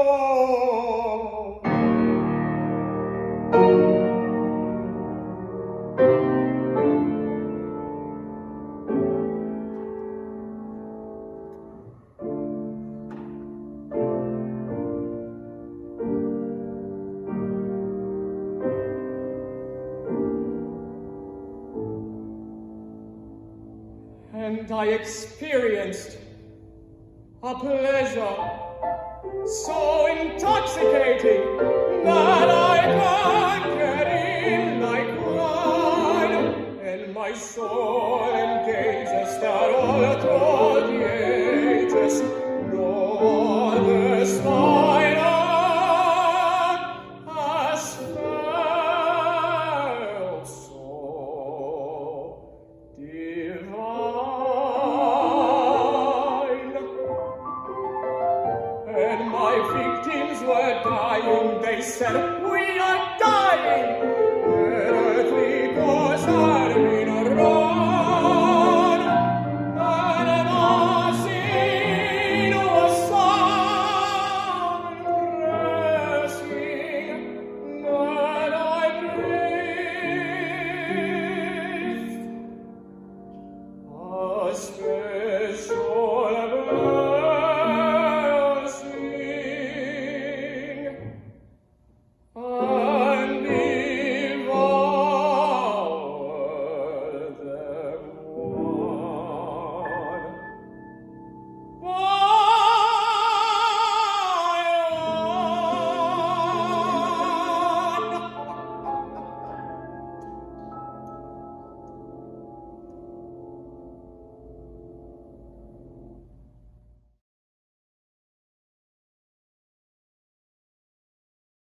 I will sing Hai già vinta la causa by Mozart from Le nozze di Figaro.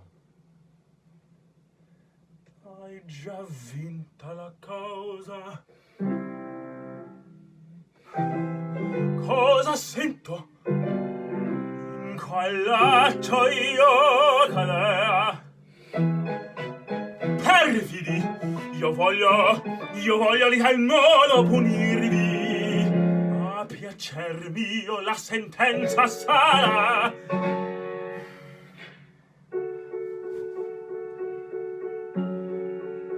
Ma se pagasse la vecchia pretendente, pagarla in qual maniera? E poi ve Antonio, che una incognito Figaro ricusa di dare una nipote in matrimonio. Col divan d'orgoglio di questo medecatto,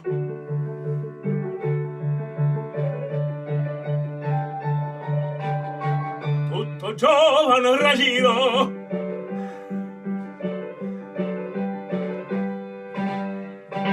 il colpo è fatto.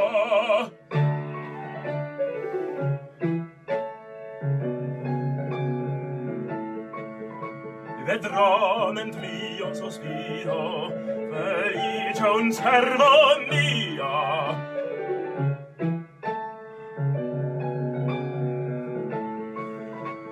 Ben che in van desio, ei posseder dovrà.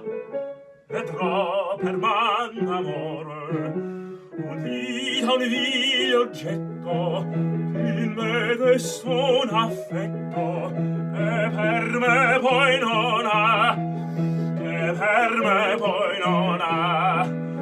Vedrò mentre io sospiro felice un terno mio, vedrò che un bien ch'io desio e posseder dovrà. Vedrò per man d'amore unita un vil oggetto in me desto un affetto che per me poi non ha, che per me poi non ha. Vedrò, vedrò, vedrò, vedrò. Ah no, lasciarti in pace, non vo' questo contento. Tu non necessi audace, tu non necessi audace per dar a me tormento e forse ancor per ridere di infelicità. Già la speranza sola delle vendette mie quest'anima consola e giubilar mi fa, e giubilar mi fa. Ah, che lasciarti in pace non vo' questo contento. Tu non necessi audace per dar a me tormento e forse ancor per ridere di infelicità. Già la speranza sola delle vendette mie quest'anima consola e giubilar mi fa, e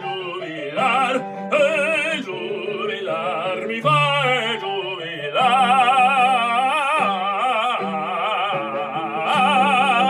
e giubilar mi fa, e giubilar mi fa, e giubilar mi fa.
highwayman, plundering, plundering, plundering the land.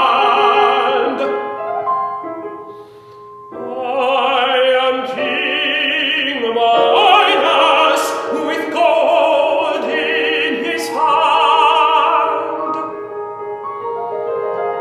I am the smooth world's face. Mercury, Mercury, Mercury's his, fettered with mischief and the gods deceit. The brittle blandishment of counterfeit. In his secrets are formed desires meet.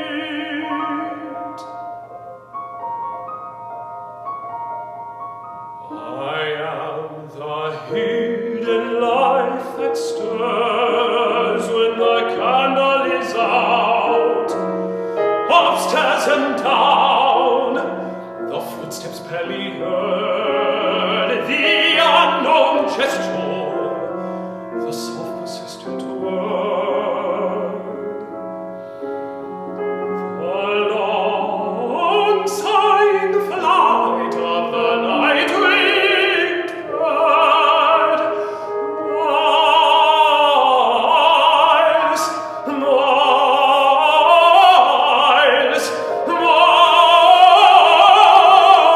miles.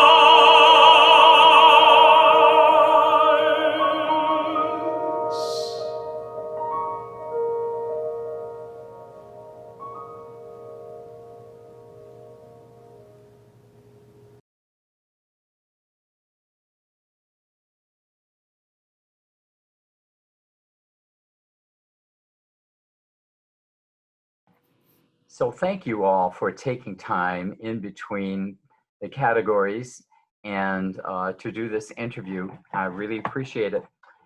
And I have some questions that can kind of start us out with a little discussion. And maybe these two are kind of related. What are you listening for when you're hearing singers in high school and lower college, upper college? And what have you heard so far? Well, I'll start. Great. So I think what I'm listening for is dependent a bit on the age of the student. Of course, we would expect more advanced singers to be more advanced in terms of language and style, perhaps. But overarching all of the singers, I would say I'm looking for the singer who has something to say. You know, once we start going to school, we're taught a lot of rules, and the rules are very important. But the rules only get you so far, and then what you have to go beyond is you have to have that personal message, that personal perspective that's so important. And to me, it's an energy, it's an enthusiasm, it's a freedom, it's having something to say. Thank you. Anyone else? Yes, I would like to say that what I'm listening for with all of the singers is an ease of singing, an ease of production.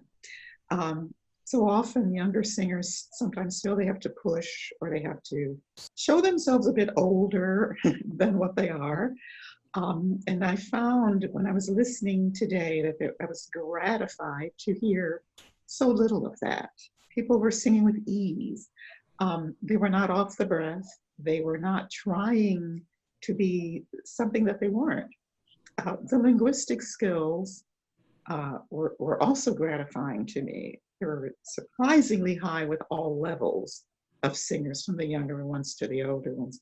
So I'm listening for that. I'm also listening for potential, because at every stage, these are singers who have a great deal to offer, but may or may not be quite at a level of another singer. But there's always that potential and always that interesting thing about their singing that I listen for as well. Thank you. I just want to add to that they'll have plenty of time to get older. Right. Good point. Anything you'd like to add to that, Stephen? Sure, Dan. First of all, it's delightful to hear so many young singers who are really on a good path, I think, to achieve whatever their goal is in this art form. And to that, I would say that I am sensitive to the fact that this style of singing is a very narrow piece of the pie. What I call bel canto singing or classical singing is a very small part of the singing world, and so the aesthetic is very narrow. And it's delightful to hear these young singers, even into the high school age, who are cognizant and aware that what they're doing is a unique style, and they have an awareness of what the expectations are, and what the timbre and the quality of the voice is, which is, you know, delightfully unique in the world. Lots of great singing that goes on in lots of different styles, and so that's all delightful for me to hear, that they have an understanding of what those expectations are, and they're clearly in pursuit of that. Additionally to that, I think it's tempting with especially such young but highly skilled singers to maybe take on more than they are able or prepared to do.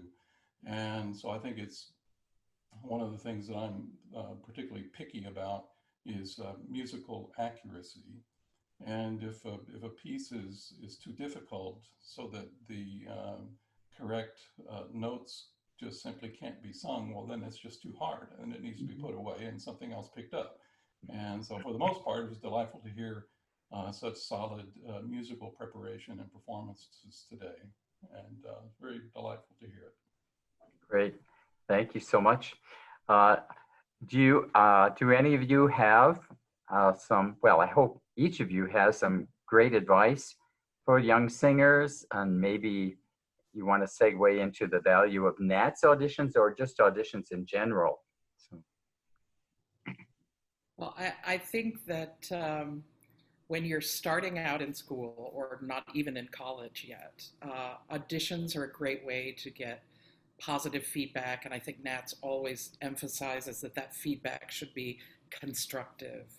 And it's a great way to, you know, identify your audience, get some connection to an audience. That there's not going to be as much of that in school, although there are productions that you're involved in. But it's really important to have some feedback. And when you get a consensus in the feedback about a particular issue, you really do need to consider whether there's some truth in it. And most of us know that sense of, you know, this is an accurate criticism. I will say the fact that these auditions are happening electronically is unbelievable to me. They are so skilled at getting this down. Because I've been having so many issues with the whole electronic world. It is a huge leap to make. And I still and all felt with each one of them, their personal involvement. I could get a sense of their personality and their particular strengths. And there's some really beautiful singing going on and beautiful voices. It's really wonderful. I would say in these times when we do not have as much live performing, when this platform is all we've got, stay in it, stay ready, because it will feel like forever until it's not.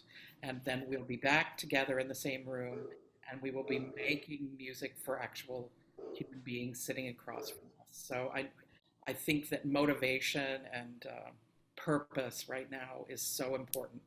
Create your purpose, even if it seems arbitrary. Make a purpose for yourself and stick with it. Thank you so much. Mary, you want to? Oh, yes. I also agree with Julia that this will not last forever. And what is really important for the younger singers and the older ones to realize that the process of learning and the process of doing this should give you as much joy and excitement as the actual performances. And if it doesn't, then you have to reconsider, is this something I really want to do? Because singing is an ongoing thing that really has to happen on a regular basis, and not just because we want practice to happen, but because it's a fulfilling experience. And when the younger singer and the older singer still have that joy of making a beautiful sound and of working on perfecting that gorgeous technique that they're learning, it's overwhelmingly joyous physically and artistically as well. I also want to encourage younger singers and older ones to keep in mind that the style, and this is something that Stephen spoke about, style in singing is extremely important, because we have to look at the songs we're singing, the arias we're singing, the repertoire, and realize that style plays a great deal of importance as to how these pieces will be perceived and received. So it's something that we have an opportunity now, being sort of quarantined off to ourselves, we have an opportunity to concentrate on that. And again, I agree with Julia and her assessment of how incredibly wonderful it is that people have been able to adapt to the use of sort of canned accompaniments to their practice sessions, and being able to continue to sing in such circumstances as we are now, because it won't be there forever. No, that's really true, and I know that at the very end, when the videos were due, that some students could not have their accompanists, so they had to use alternate means. It was for them quite stressful, but also when we're under stress, we learn a lot. So.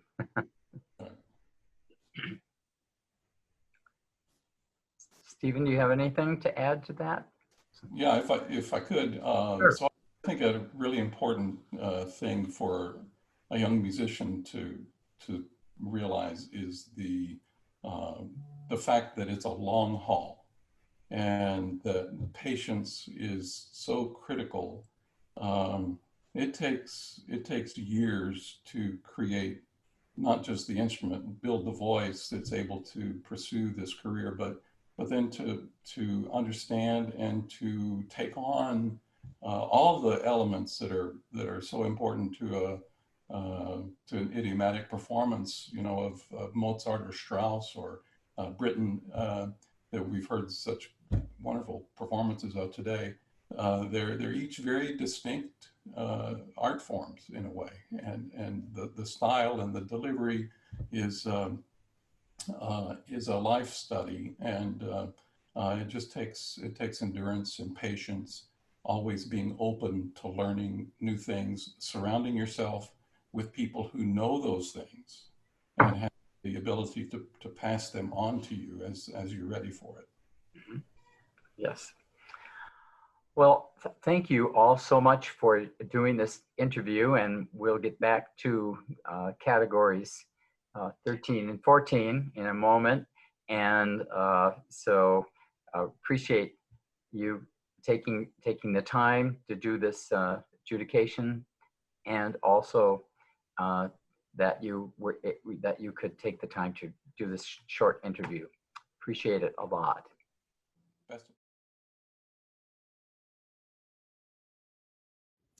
Hello, my name is Charity Cooper, and I will be singing Smanie Implacabili from Mozart's Così fan tutte.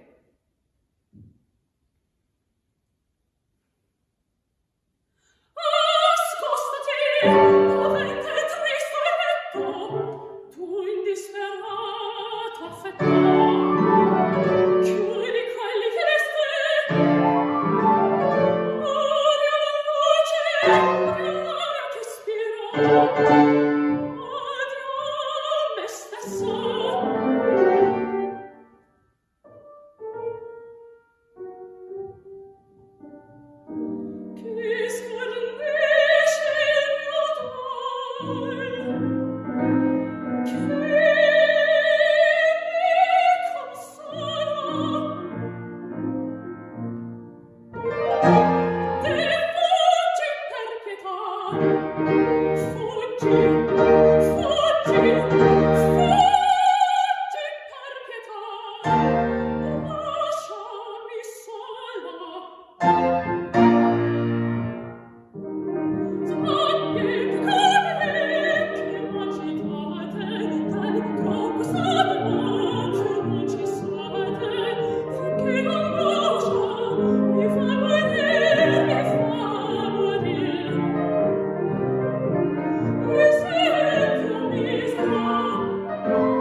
I will sing Amor by Richard Strauss.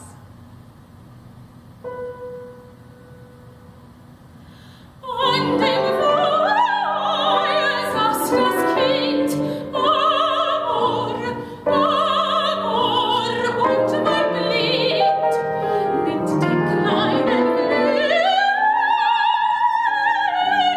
fliecht in den Flammen und näher.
Captain Ahab, I must speak with you, sir.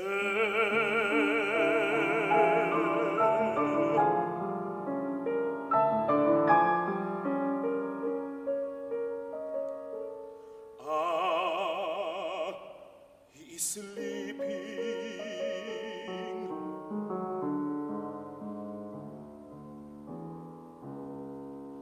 He would have shot me.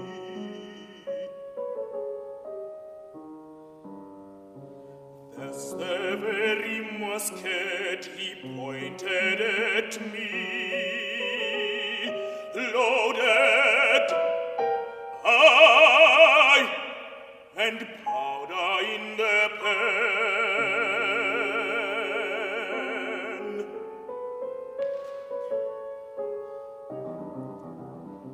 He would have killed me with the very thing in my hands. I would even kill all his crew.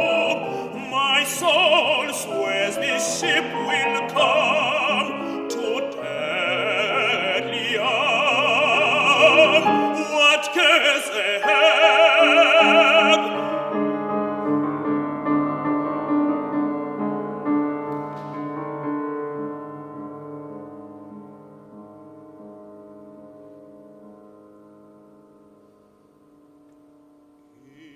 Is there no other way, no lawful way?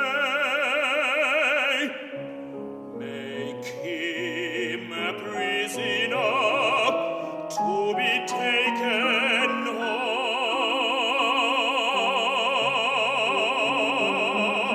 Rest the old man's living power from his own hands.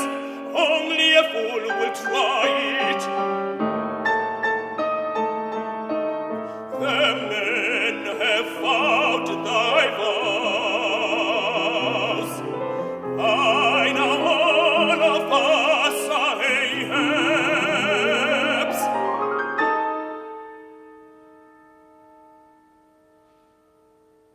Oh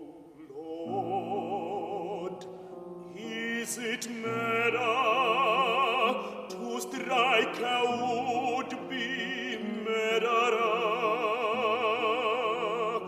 in his bed?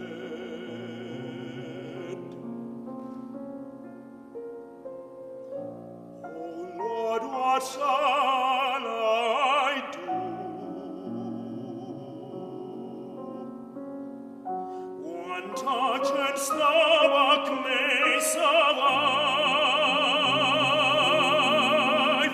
to see his wife and child again,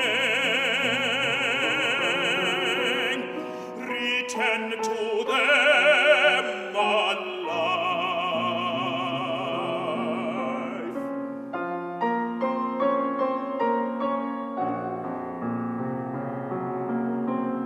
Oh Mary, oh my boy, great God, where art thou now?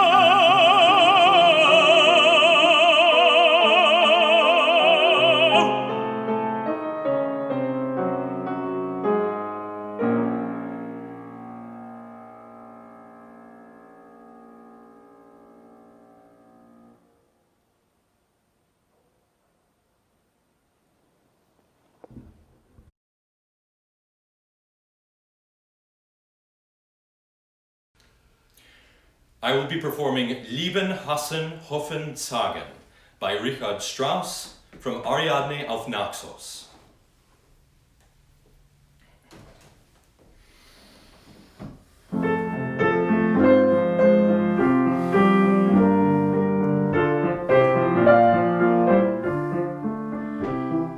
Lieben, hassen, hoffen, sagen, alle Lust und alle Qual, alles kann ein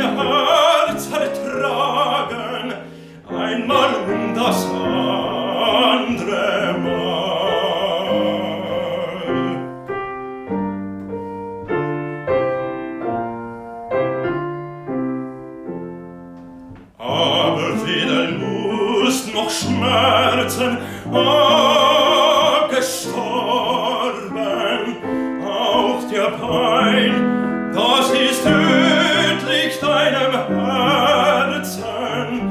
Und so musst du mir nicht sein, musst dich aus dem Dunkel heben, werdet auch neue Qual. Leben musst du, liebes Leben, leben noch die seine Mal.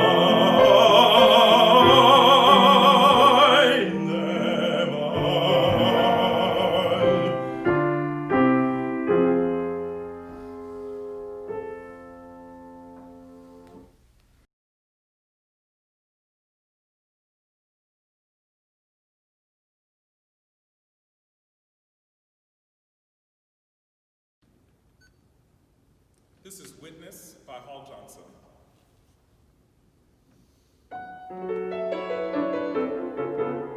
Oh Lord, what manner of man is this? All nations in him are blessed.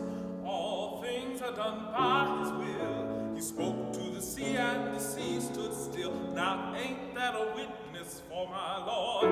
Ain't that a witness for my Lord? Ain't that a witness for my Lord? My soul is a witness for my Lord. Now there was a man of the Pharisees. His name was Nicodemus, and he didn't believe. The same came to Christ by night, wanted to be taught out of human sight. Nicodemus was a man desired to know how a man could be born when he is old. Christ told Nicodemus as a friend, man, you must be born again. He said, marvel not, man, if you want to be wise. Repent, believe, and be baptized. Then you'll be a witness for my Lord. You'll be a witness for my Lord. You'll be a witness for my Lord. Saul is a witness for my Lord. Now you read about Samson from his birth, the strongest man that ever lived on earth. Way back yonder in ancient times, he killed 10,000 other Philistines. Then Samson went wandering about. Samson's strength was never found out. Till his wife sat upon his knee. She said, tell me where your strength lies, if you please. Now Samson's wife, she talked so fair. Samson said, cut off of my hair. Shave my head just as clean as your hand, and the strength will come like a natural man. Now Samson was a witness for my Lord. Samson was a witness for my Lord. Samson was a witness for my Lord. Saul is a witness for my Lord. There's another witness. Now there's another witness. There's another witness. My soul is a witness for my Lord. My soul is a witness for my Lord.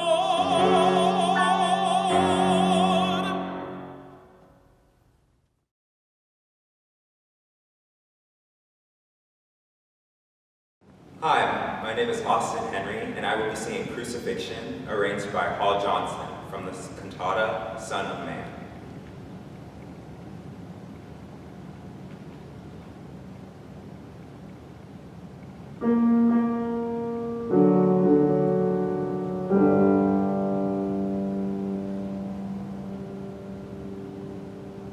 De crucify my Lord, and he never said a mumbling word.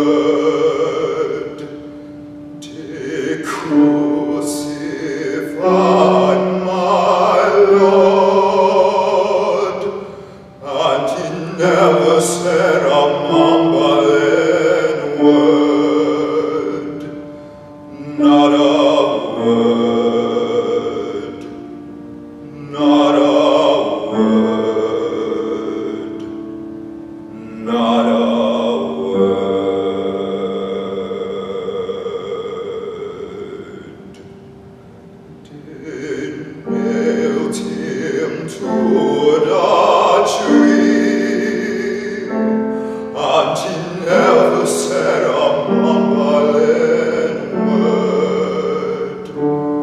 They nailed him to the tree, and he never said a mumbling word. Not a word, not a word, not a word.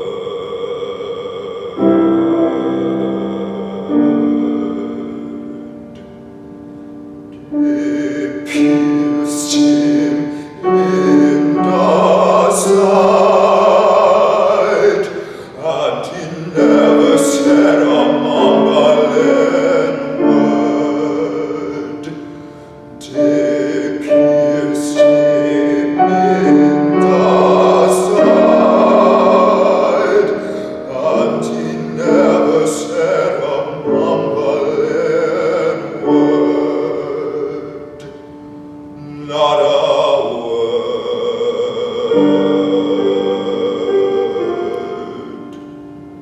not a word,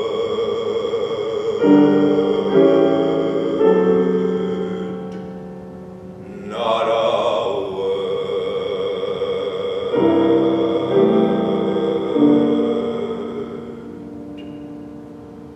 The blood come twinkling down, and he never said a mumbling word. The blood come twinkling down, and he never said a mumbling word.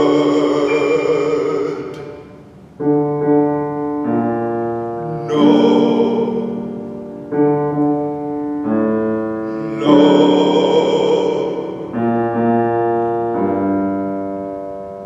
not a word. He bowed his head and died.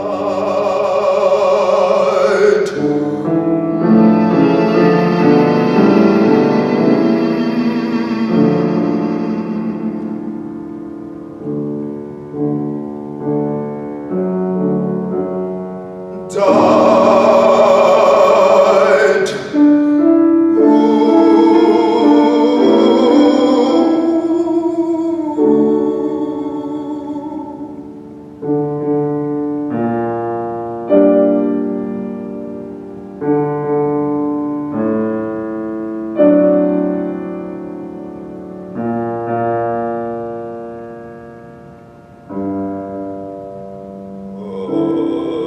Lord, not a word.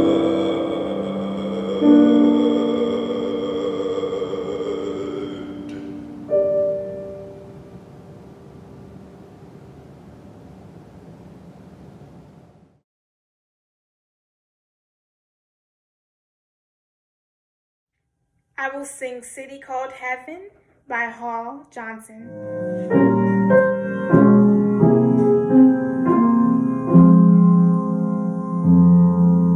I am a poor pilgrim of sorrow. I'm tossed in this wide world alone. No hope have I for tomorrow. I'm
Lord, sometimes I don't know where to roam.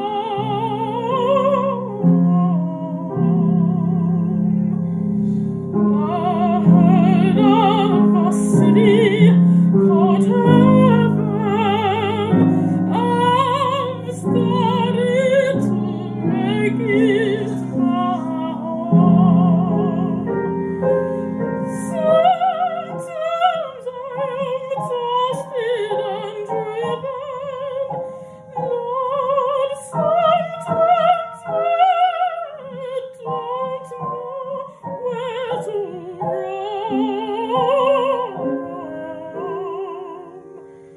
I heard of a city called heaven.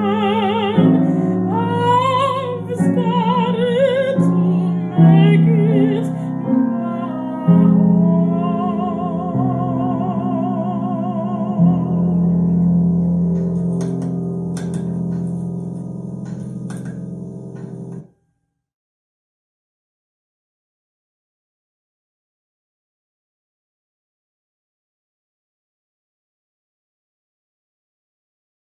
So welcome to you today, and I'm so happy that you were able to be with us for the 2020 Hall Johnson competition.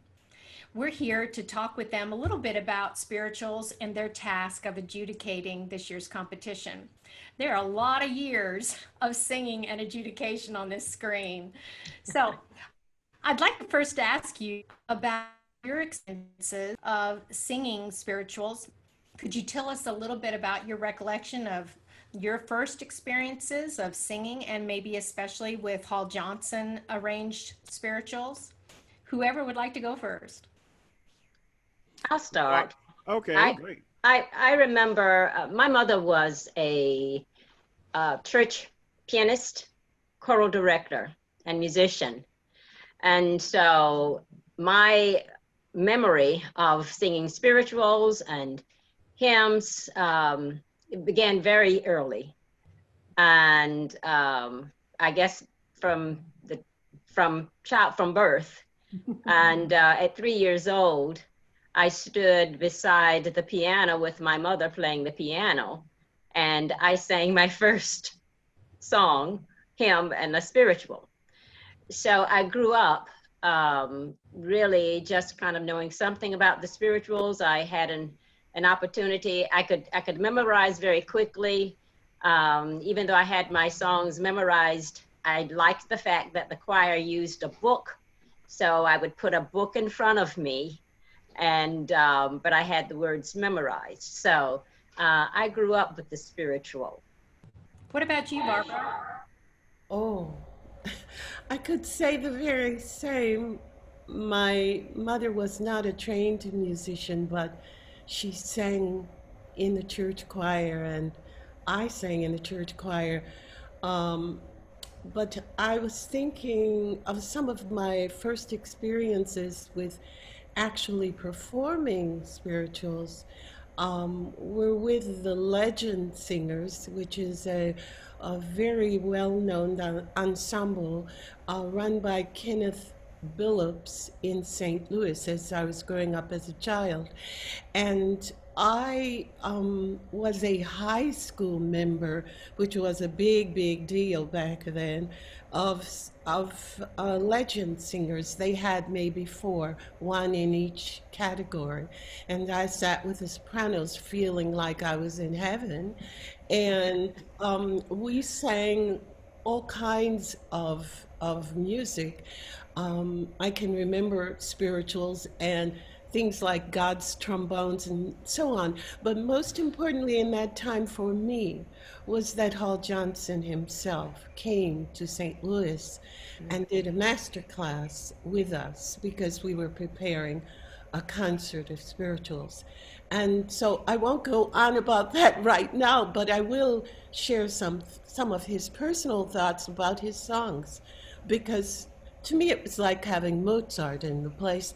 You know, I was just a kid, 15 or so, and to think that there was a living Black composer actually talking to me was just something I shall never forget. And now, of course, I feel like he's touching me and my students through that experience.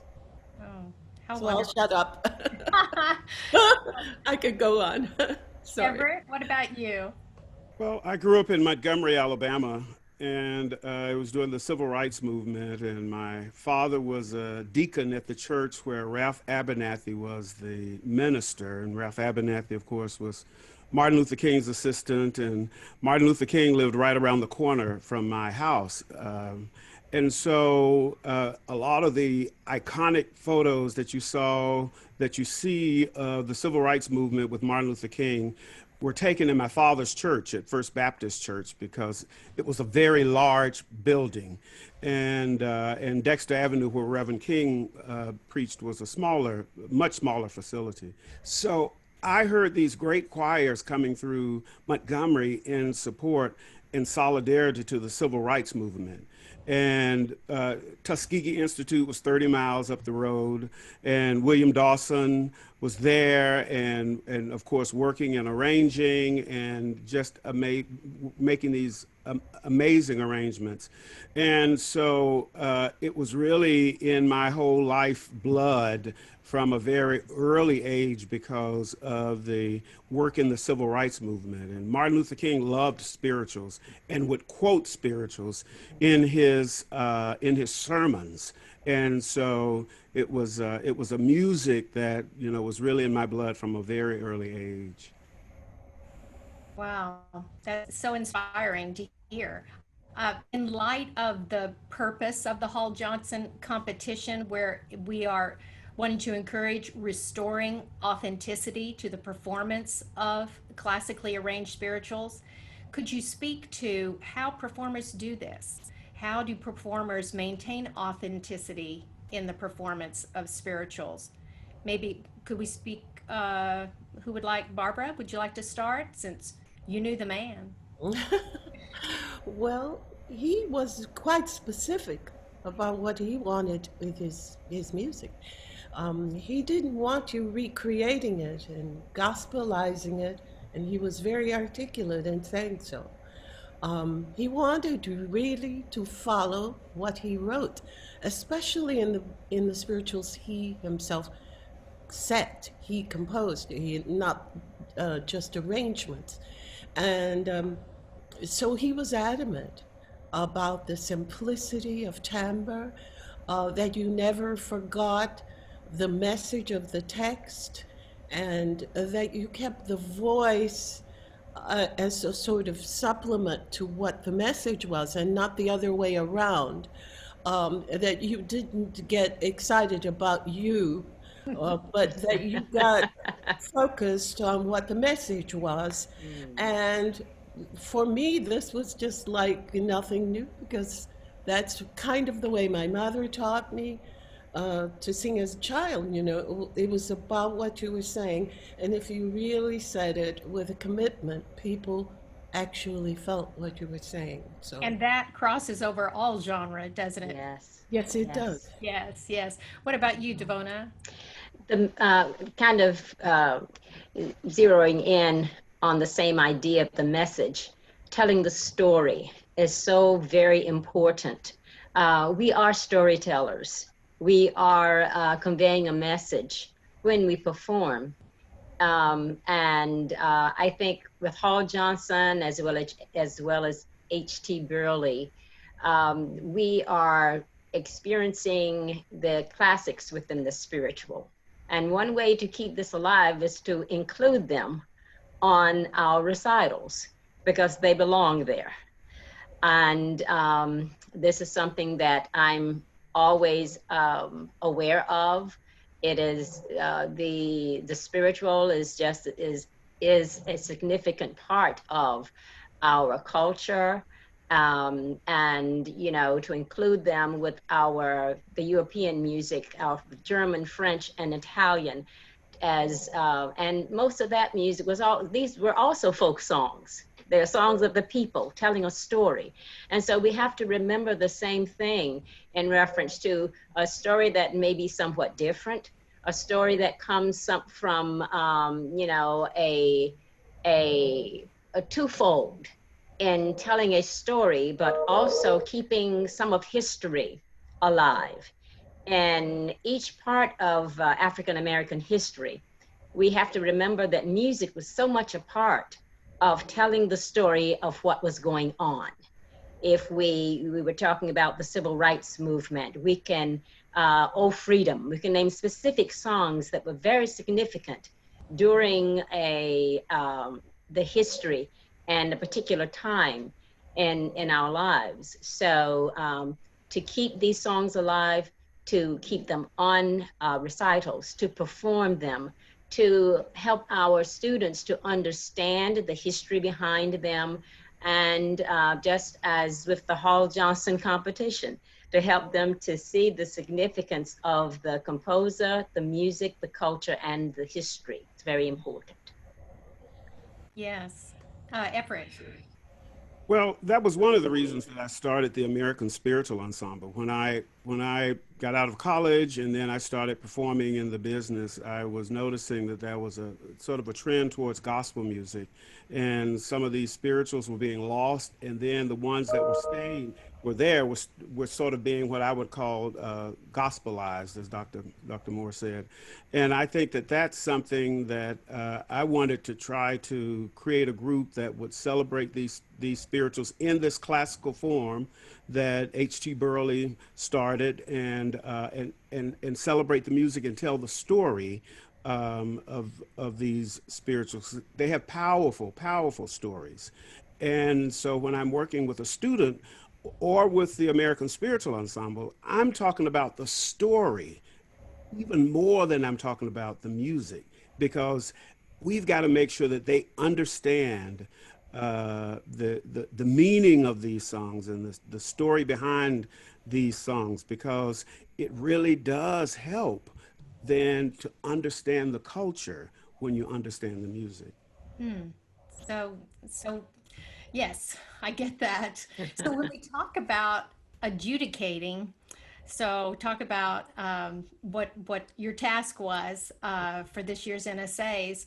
How do you go about determining how authentic and how much of a storyteller these young singers were?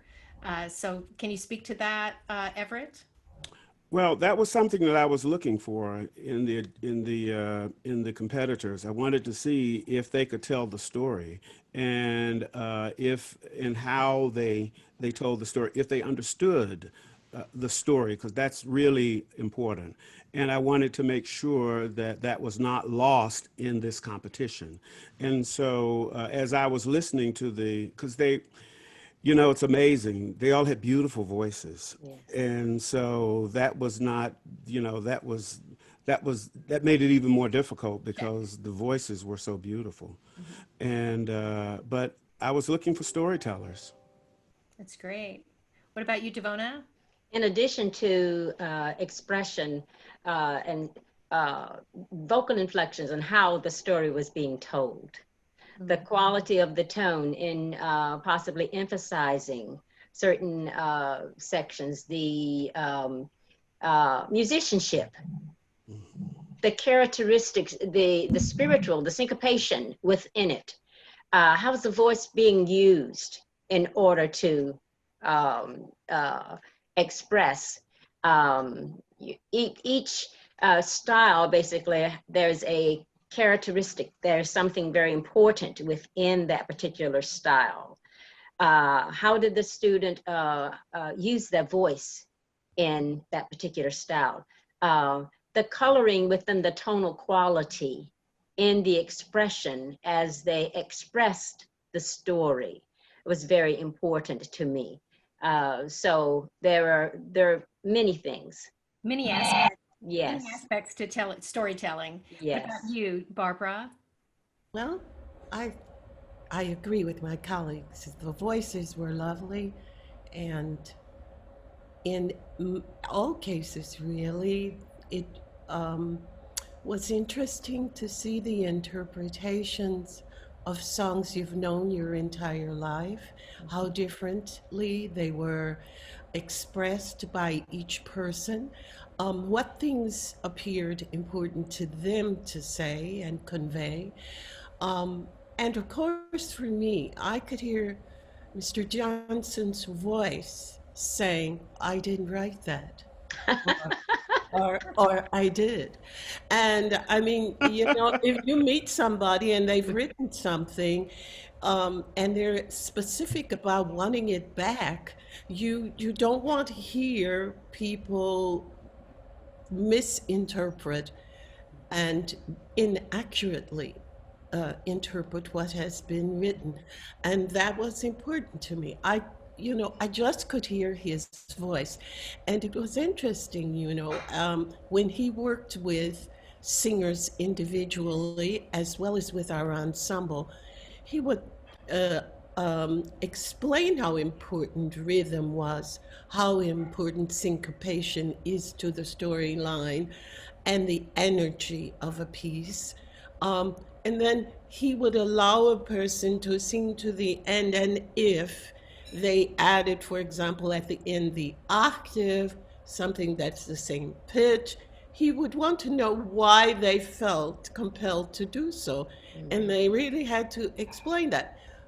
I frequently tell my students, well, would you do that to a song written by Mozart or Schubert? Or anybody else for that matter? Would you just add something? Would you just feel compelled to just tag on something? And improve upon it? Yeah. What makes you think you already know how to improve something that's lasted throughout, generations? So we were challenged, and we were also challenged by the fact that many students had to use recordings that they were in, uncomfortable and not their normal settings for singing. There were lots of things that compelled us to have empathy and to listen differently. And that's, of course, challenging for us as teachers and adjudicators, as well as performers ourselves. And so it was very challenging and yet very enriching and rewarding to me. I loved it. Wow. Well, it's been inspiring and rewarding to speak with each of you. And I think that could be a last word to our singers for the future, Hall Johnson. What would Hall Johnson do? Refer to the music. Yes. Well, one thing I would Did I write that? One thing I'd love to add with teachers who are unfamiliar with Hall Johnson's work, I have been in some competitions and they say Hal Johnson, and so Hall. Okay. Yeah. Yes, we Let's cleared start that at the up. beginning. That's right. We cleared that up. Well, thank you once again for serving as adjudicators. I'm sure the students are very happy to hear your perspective. So, and we'll see you on Sunday. You will. And so we'll see you also in person soon. Yeah. We hope so. Thank you. Thank you Thank very you. much. Thank you. Thank you, Diana.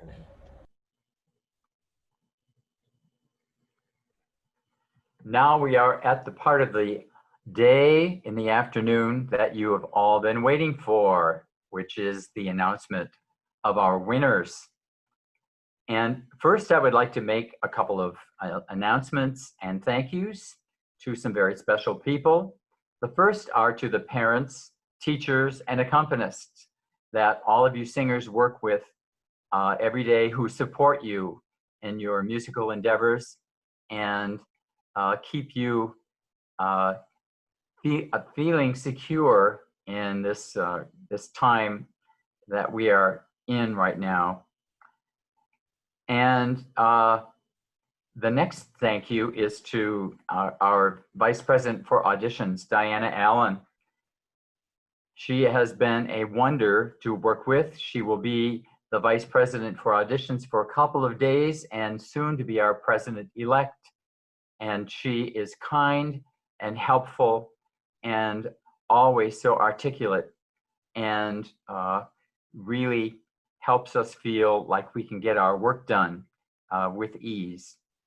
And the other part of that team that we've been talking about, Mark McQuaid, he's a wonder.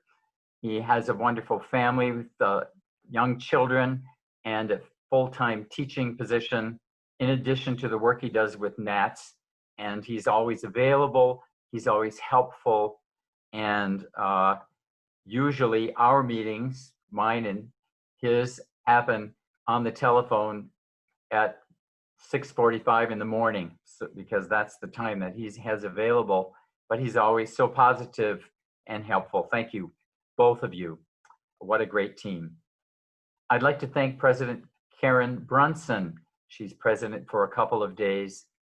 Her vision has helped guide the National Student Auditions Committee, which started the auditions way back in 2012 and 13 during their planning time. And she is a champion who always says, go Nats, yoo-hoo, for everything that's a new idea and needs help.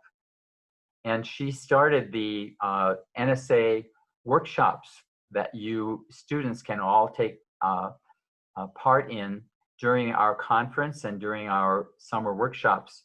And this year, President-elect Carol Blankenship, who will soon be the president, organized all of those, and she deserves a great deal of thanks for the number and the quality of those workshops. And as always, our executive director, Alan Henderson, is behind the scenes in just about everything we do and is always available. In fact, we have received this afternoon from an anonymous donor a wish and a donation of $500 to help get some funding to fund a spiritual competition in the non-conference years. You will hear at the end of this program the winners of the Hall Johnson spiritual category, but that grant was given by the Hall Johnson, a member of their family, and it's only for our conference years, and we would like to add that category into the non-conference years as a tribute to Black Lives Matter and to proving that we really believe that and believe in the music of the African American community with its message of peace and hope. And so if you wish to participate in this challenge gift of $500, we are looking to gain $3,000, and it would only cost you $42 a month if you are wanting to do this yourself, but perhaps you'd like to challenge your chapter or region to help offset that $500 amount, and whatever you can do to help raise that money, it will be money well spent on students and on a very worthy project for NATS. And now I would like to begin the announcement of our winners. The first category is High School Music Theater Treble Voice. We had 4 finalists in this category because there was a tie in the semifinal round. And the 4th place singer who wins a $200 award is a student of Shauna Shandro, Anna Zabelson. Winning $450 as the 3rd place winner, a student of Michelle Hache, Abigail Storm. Winning a $600 award as the 2nd place winner, a student of Hillary Klein Renzi, Audrey Logan. And winning a $1,200 award as 1st place winner, a student of Aaron McCarthy, Anna Bacon. Congratulations, ladies. Category 2, High School Music Theater Tenor Baritone Bass Voice. Winning $450 as the third place winner, a student of Sylvia Ledden, Kevin Nentwich. Winning $600 as the second place winner, a student of Liz Gray, Sean Hodges. Winning $1,200 as the first place winner, a student of Jemena Shepherd, Joel Newman. Congratulations, gentlemen. Category 3, High School Classical Treble Voice. Winning $450 as the third place winner, a student of Tom Brunson, Madeline Owens. Winning $600 as the second place winner, a student of Christina Castaldi, Caitlin Chisholm. And winning first place with a $1,200 award, a student of Phyllis Tragle, Lauren Albano. Congratulations, ladies. Category 4, High School Classical Tenor Baritone Bass Voice. Winning $450 as the third place winner, a student of Mark Thress, Preston Rogers.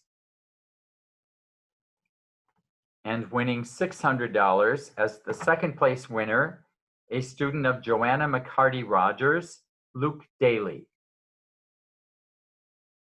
And winning $1,200 as the first place winner, a student of Amy Iyer, Charles Wolfer. Congratulations, gentlemen. And now I will turn it over to our wonderful Mark McQuaid for the next categories. Thank you, Dan. Category 5, Lower Music Theater Treble Voice. In third place, receiving a $450 award, a student of Mindy Damon, Caroline Seegers. In second place, receiving a $600 award, a student of George Spitzer, Grace Rivera. And in first place, receiving a $1,200 award, a student of Lori McCann, Jenny Brady. Congratulations, ladies.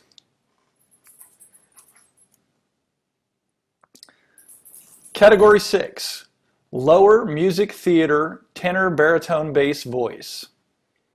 In third place, receiving a $450 award, a student of Aaron Shepard Murray, Sam Green. In second place, receiving a $600 award, a student of Penny Hogan, Christopher McCluskey. And in first place, receiving a $1,200 award, a student of Jonathan Yarrington, Justin Bell. Well done, gentlemen. Congratulations. Moving on to category 7, Lower Classical Treble Voice. In third place, receiving a $450 award, a student of Carrie Jennings, Catherine Dobbs. In second place, receiving a $600 award, a student of Mark Rucker, Shannon Crowley. And in first place, receiving a $1,200 award, a student of Carla Lefevre, Claire Griffin. Congratulations all. Moving on to category 8, Lower Classical Tenor Baritone Bass Voice. In third place, receiving an award of $450, student of Kevin McMillan, Ricky Goodwin Jr. In second place, and receiving $600 award, a student of Penelope Shoemate, Joshua Pitt. And in first place, receiving a $1,200 award, is a student of Reginald Pittman, Matthew Robeson. Congratulations, guys. Well done. And in category 9, upper music theater treble voice.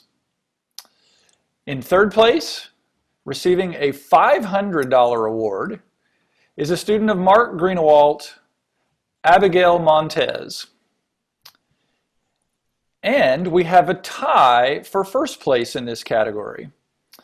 So therefore, in first place, receiving an award of $1,250, a student of Craig Allen, Logan Cosper. And also in first place, and receiving a $1,250 award, a student of Susan Bender, Laura Parazinski.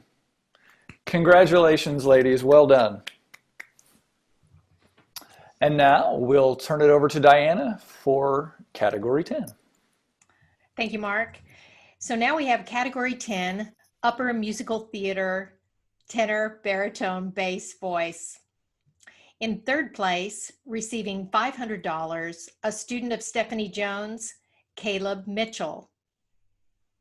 In second place, receiving $900, a student of Caroline Bradley Smith, David Young.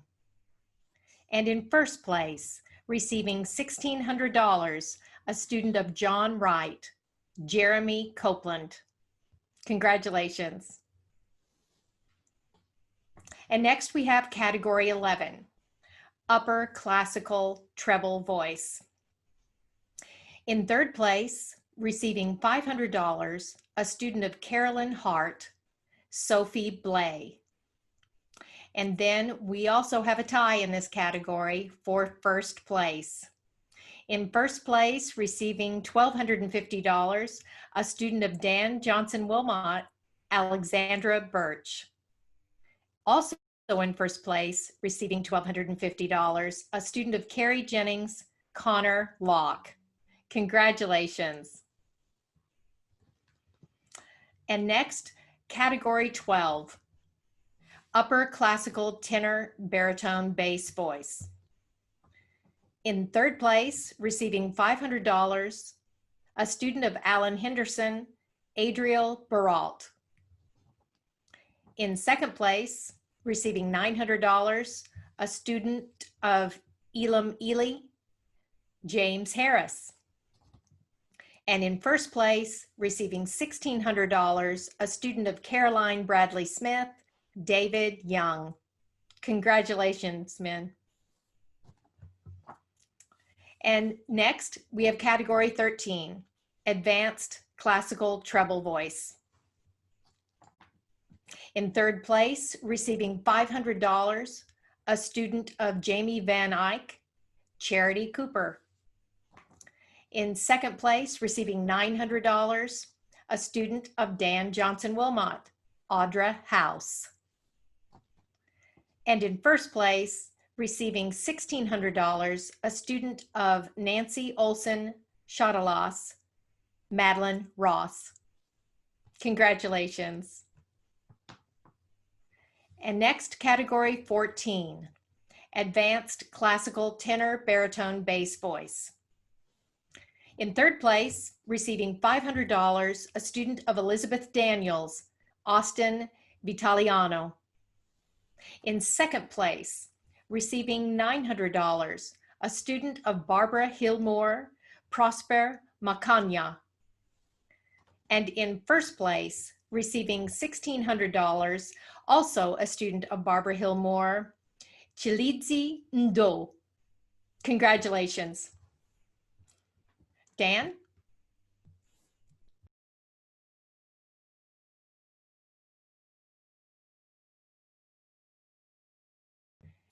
You'll need to unmute yourself, Dan.